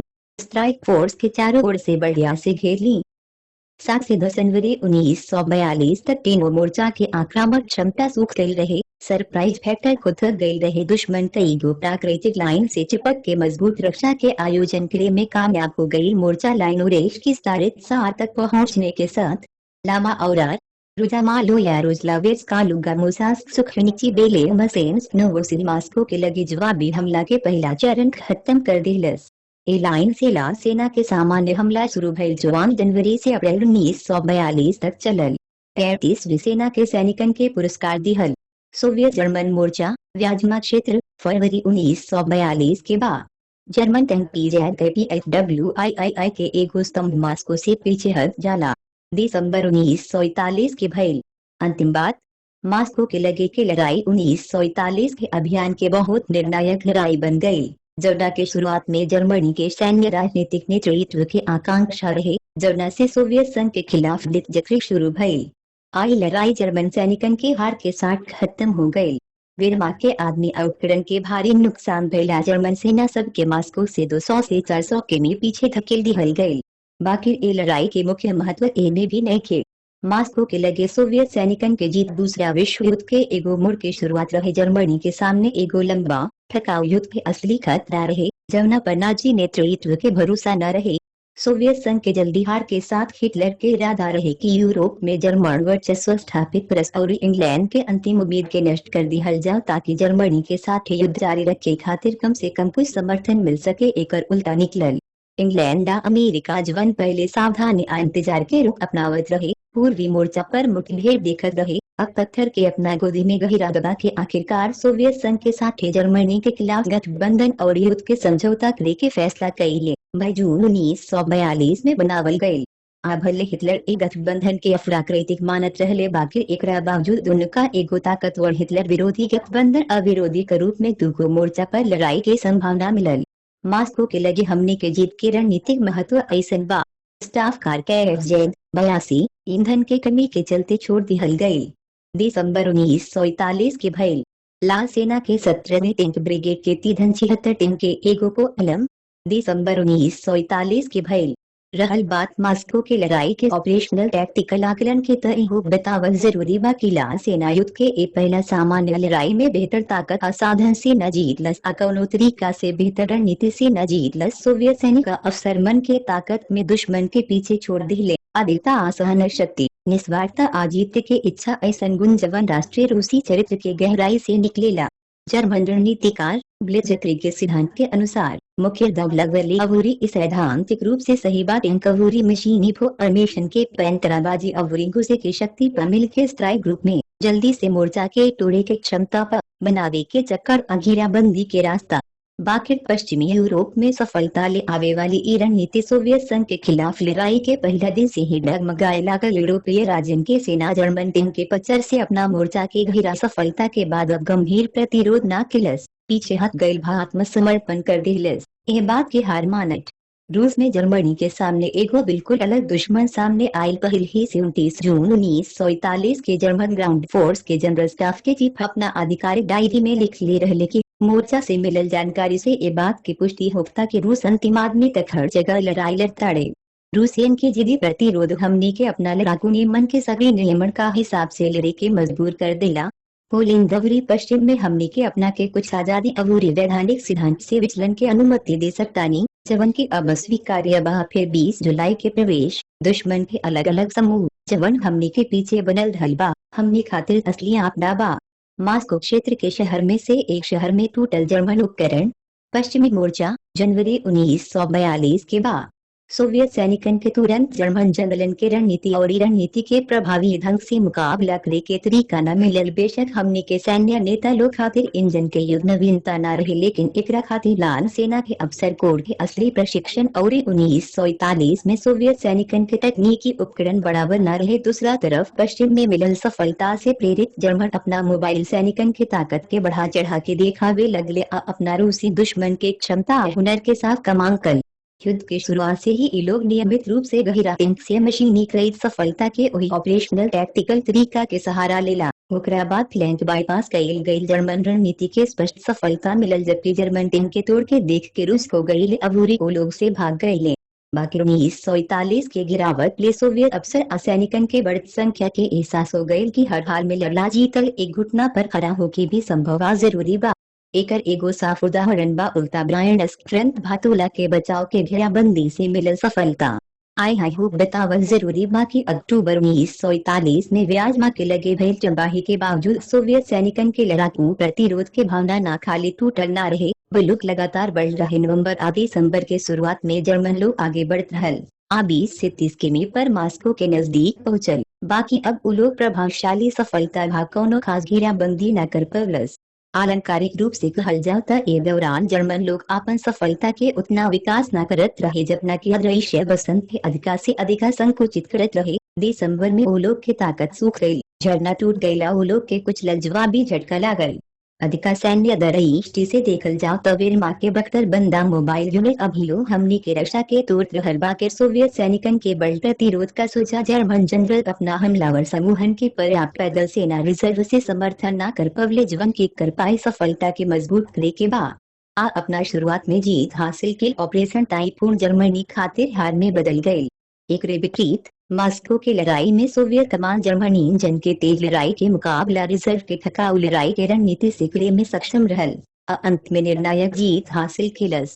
सक्रिय रक्षा के साथ दुश्मन के खून बहले के बाद सोवियत कमान के समय मिलन और जवाबी हमला खातिर सेना के तैयार करे में कामयाब भइल। जल्दी से बिना सामान्य विराम के अभी भी हमलावर दुश्मन पर जवाबी हमला में संक्रमण जब ओकरा जवाबी हमला के उम्मीद न रहे जीत हासिल करे में निर्णायक भूमिका निभावलस। हालांकि के ऐसे मोर ओ लोग के पक्ष में ए बात के संकेत देत बा कि सोवियत सैन्य नेता लोग के बढ़न पैमाना पर रक्षात्मक आक्रामक अभियान चलावे के अनुभव मिल गई बा।